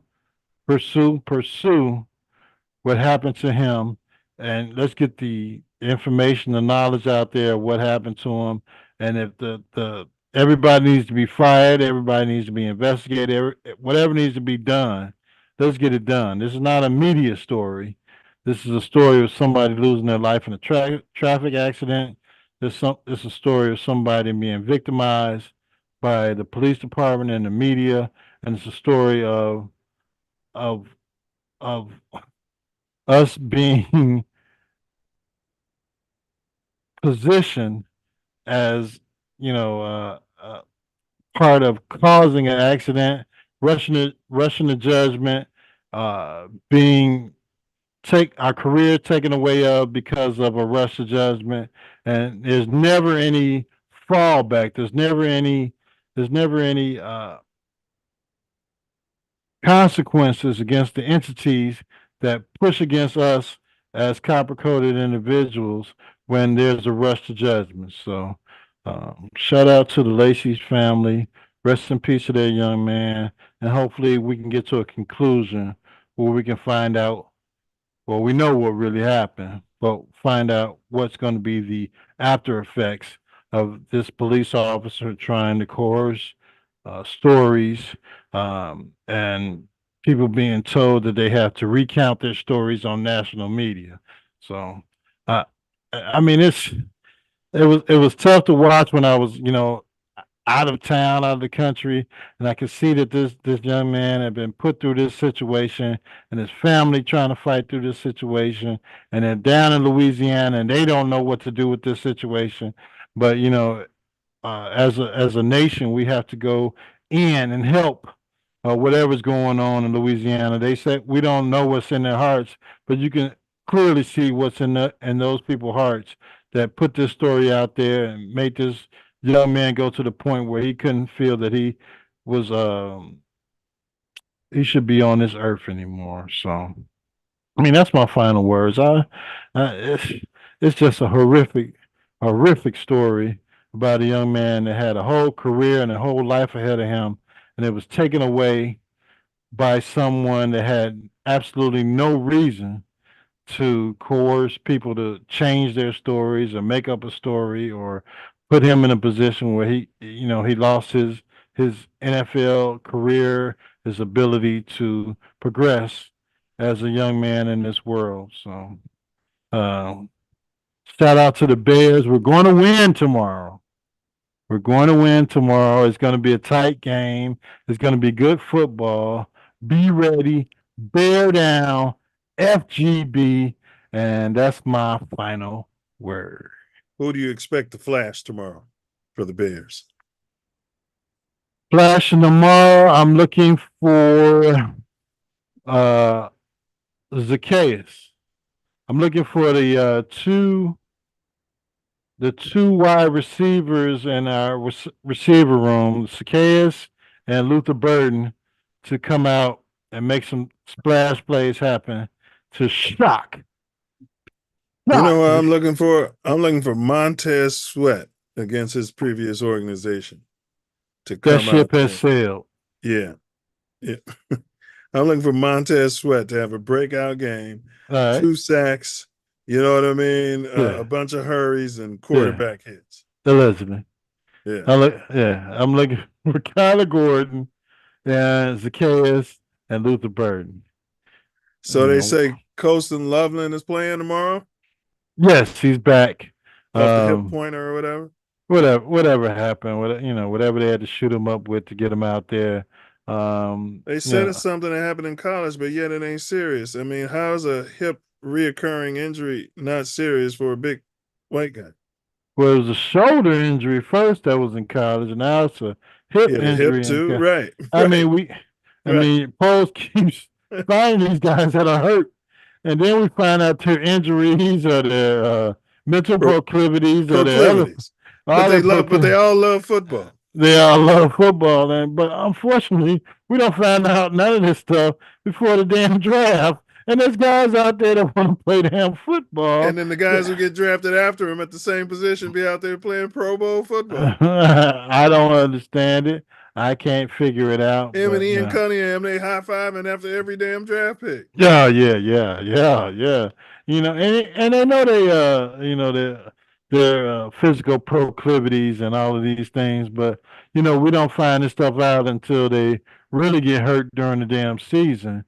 And you know, but you know, you guys crowned him. They crowned him as general manager. What crowned him then? King pose, right? They crowned him. But you know my position. Fire pole. So Jalen Johnson is only on the IR. So they, you know, he's had core surgery, and they're claiming he might be able to come back towards the end of the season. So are you thinking, is this going to look like they did my man Brisker? We're not playing for nothing, so we're going to keep him on bed rest for the end of the fucking year. Or are they going to get his ass back out on the football field and see if he can make some plays? I believe they'll get him out there. The Brisker situation last year was because of head injury. Head injuries, and you know, they knew they screwed up with the damn head coach and whatever the hell they had going on in the coach situation. The offensive coordinator with his sexual proclivities, and you know, and the defensive coordinator. I mean, you know, so it was defensive coordinator. It's sexual proclivities. That was the one. Oh, that was the one. Yeah. They caught him in Hallis Hall, and I think he was in Poles' office, allegedly. You know, looking at corn on the internet. Yeah. I mean, come on, man. You're out there in the north suburbs. There's a bunch of places. You can do it on your phone. You can do it in your car looking at corn, and go out and find you a friend of the program. And motherfucker get to work. He seemed like he was a damn good defensive coordinator too. Allegedly. Yeah. Allegedly. Yeah, so, that's true. Because Flus was doing all the work, I guess. Yeah. Allegedly. But you know, Flus is doing all the work in Dallas this year, and we'll see what's going on there. I mean, I'd like to see what Big Dick Dennis Allen can do with this defense. Say like week 13, week 14, if you got Jalen back and he's ready and able to play, and you got this dude who they keep blaming Pookie, the cornerback. Keep talking Tyreek Stevenson, keep talking about he was taunting the Redskin fans, even though he said clearly the Redskin fans has already left, and he was getting the Bears fans who were there to make some noise. He was just celebrating. I mean, you know.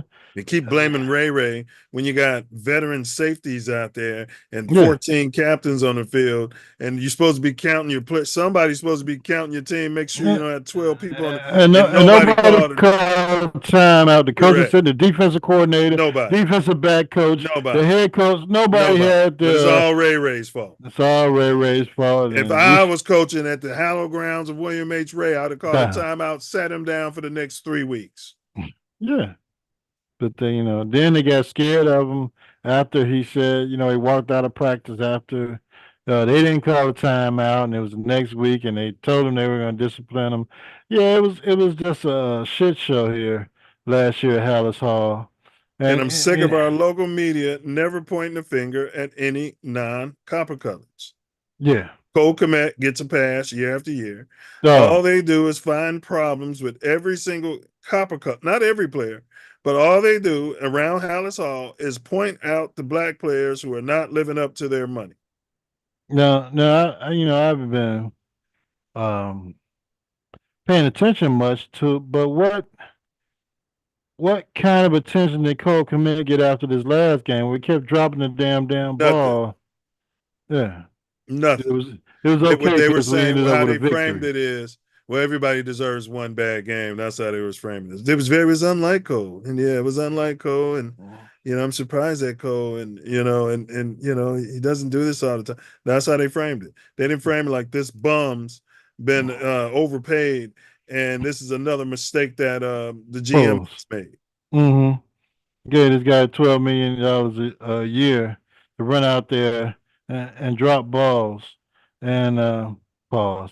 But drop balls for the Chicago Bears. Yeah, even this guard we brought in paid him all this money. You know what I mean? He ain't been balling. The white dude. I'm just saying, bro. They all they do is focus on Darnell Wright. They focus on the left tackle. All they do is focus on the running back. Focus on the quarterback. All they do is focus on the damn colors, bro. And I'm sick of it. Yeah. We need to do a show on that. No, we can. When was the last time they singled out a white guy? It took them forever to get on what was the quarterback's name? Not Tom Zach. The last quarterback we got out of North Carolina. He drove a Camry. Trubisky. Yeah. Yeah. I'm just saying. I think they really only got out on him after he left town, but while he was here, they had think about it though. I really want you to think about it. The white boys shit don't stink. Yeah. And all they do is have us talking about the colors. Yeah. Yeah. Well, we know how the Chicago media is. Yeah. And then they ascend to different positions and go to different cities or go to a higher level of media by shitting on the colors and genuflecting in front of the pink athletes. So But this show is having an effect. I even heard Big Dick Allen ask him about a black player the other day, TJ Edwards. Okay. He started out, he caught himself. I think they had a meeting. He's like, yeah, he's athletic. He's God-given talent. And then he's like, he's smart. Yeah, bro. Ever since they starting to call, I'm watching it all around the NFL, even on the national show. They're starting to refer to the colors as smart. I'm like, man, God-given talent. He's, his genetics. Right. You come out here talking about whipping them into shape. I don't even think that guy's even played this damn year. Yeah, he whipped him all right. He broke that boy. Yeah, broke him. Uh-huh. He hasn't played yet. Yeah, he broke him. Soft Yeah, tissue.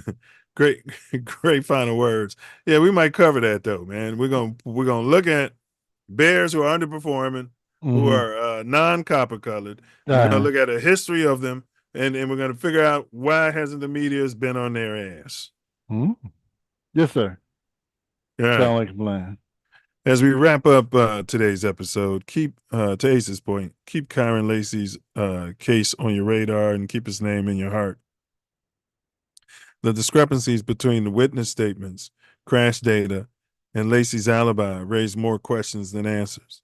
Whether you believe the prosecution's reconstruction or side with the defense's timeline, this story underscores how a split-second decision can reshape lives and reputations. We'll be watching every new piece of evidence as it emerges. The Mark Butt Fumble Sanchez, and get well to the victim and Mark Sanchez. The Mark Butt Fumble Sanchez saga, the MAGA saga, reminds us that even familiar faces can find themselves in life-altering legal battles. Messing around in Indiana, man. You might as well be messing around in Texas. You know what I'm saying? Might as well be messing around in Texas. But what began as a parking dispute, how's it a parking dispute? The fucking guy wasn't even driving. Turned into felony charges against a former NFL star and a 69-year-old elder with serious injuries. It's a cautionary tale about tempers, self-defense claims, and the real-world fallout of off-the-field incidents. Could he have CTE? Let us know where you stand on the facts as they stand today.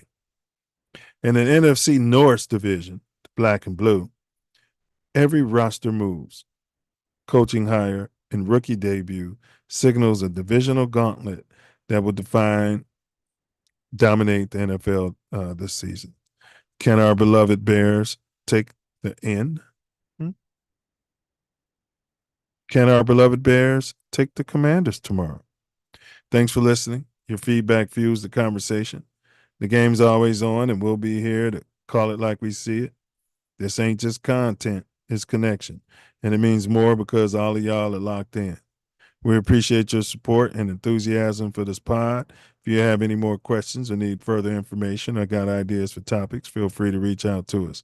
You can drop a comment below. In the meantime, stay tuned, stay passionate, bear down, and as always, Ace, until next time. To the highest level of F-ivity, FGB for me and Dezo. That's right, FGB. I was watching something on the Bears channel, man, on YouTube. They had Willie Gault on there. They were honoring all the players. Yeah. And Willie Gault said something. He said, man, our defense was probably one of the best. He said the best or one of the best in NFL history. But he said something that nobody talks about. He said their offense was the number 2 rated offense in the NFL that season. While you guys are discounting fucking Jimbo McMahon. You know what I mean? Yeah. I'm not discounting him. I'm just saying he did go on and be a Packer. And won a Super Bowl as a Packer. It wasn't his fault, but you know. Yeah, no. You know what? You guys are going to make me go out and buy a Jimbo McMahon Packer jersey. You keep this up. I'd have been hard-pressed to go after the Charles Martin incident to join the enemy of Green Bay and be a Packer. But yeah, that's true. This is a business. You ain't too far gone to see that. For sure. You know what I mean? And mouths to feed, you know? Yeah. Get well, Jimbo, because I think he's saying he's got CTE, man. Yeah. And that and along with his sight disorders and yeah.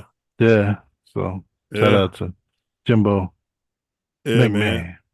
Jimbo McMahon. You guys have devalued my quarterback. Not at all. The only quarterback with the balls and the proclivities to get us a damn Super Bowl. Yeah, in our lifetime. Yeah. Put a shovel in the ground. Breaking my heart, man. Yeah. Breaking my heart. You guys can get your little suburban stadium and your little, you probably have halter top night. Yeah, you're gonna be finger painting in the dome. Fingernail paint night. You get your fingernails painted. Yeah, I'm not going out there, man. I go watch them out of town before I go to damn out of town.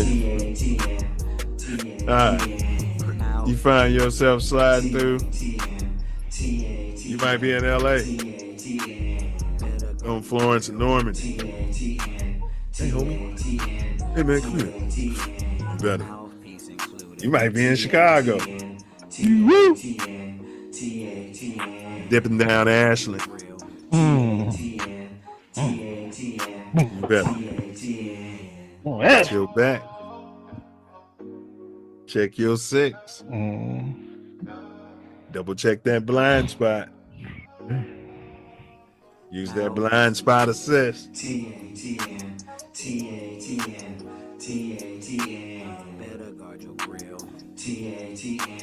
Guard your grill.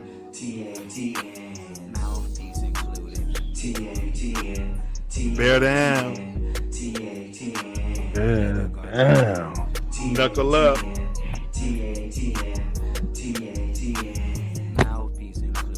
And don't forget it, baby. And don't forget to. Whatever you do, don't forget it. Like, share, subscribe. Hey, Butterfly. Forget to bring your mouthpiece. Sure. Don't forget it. TATN.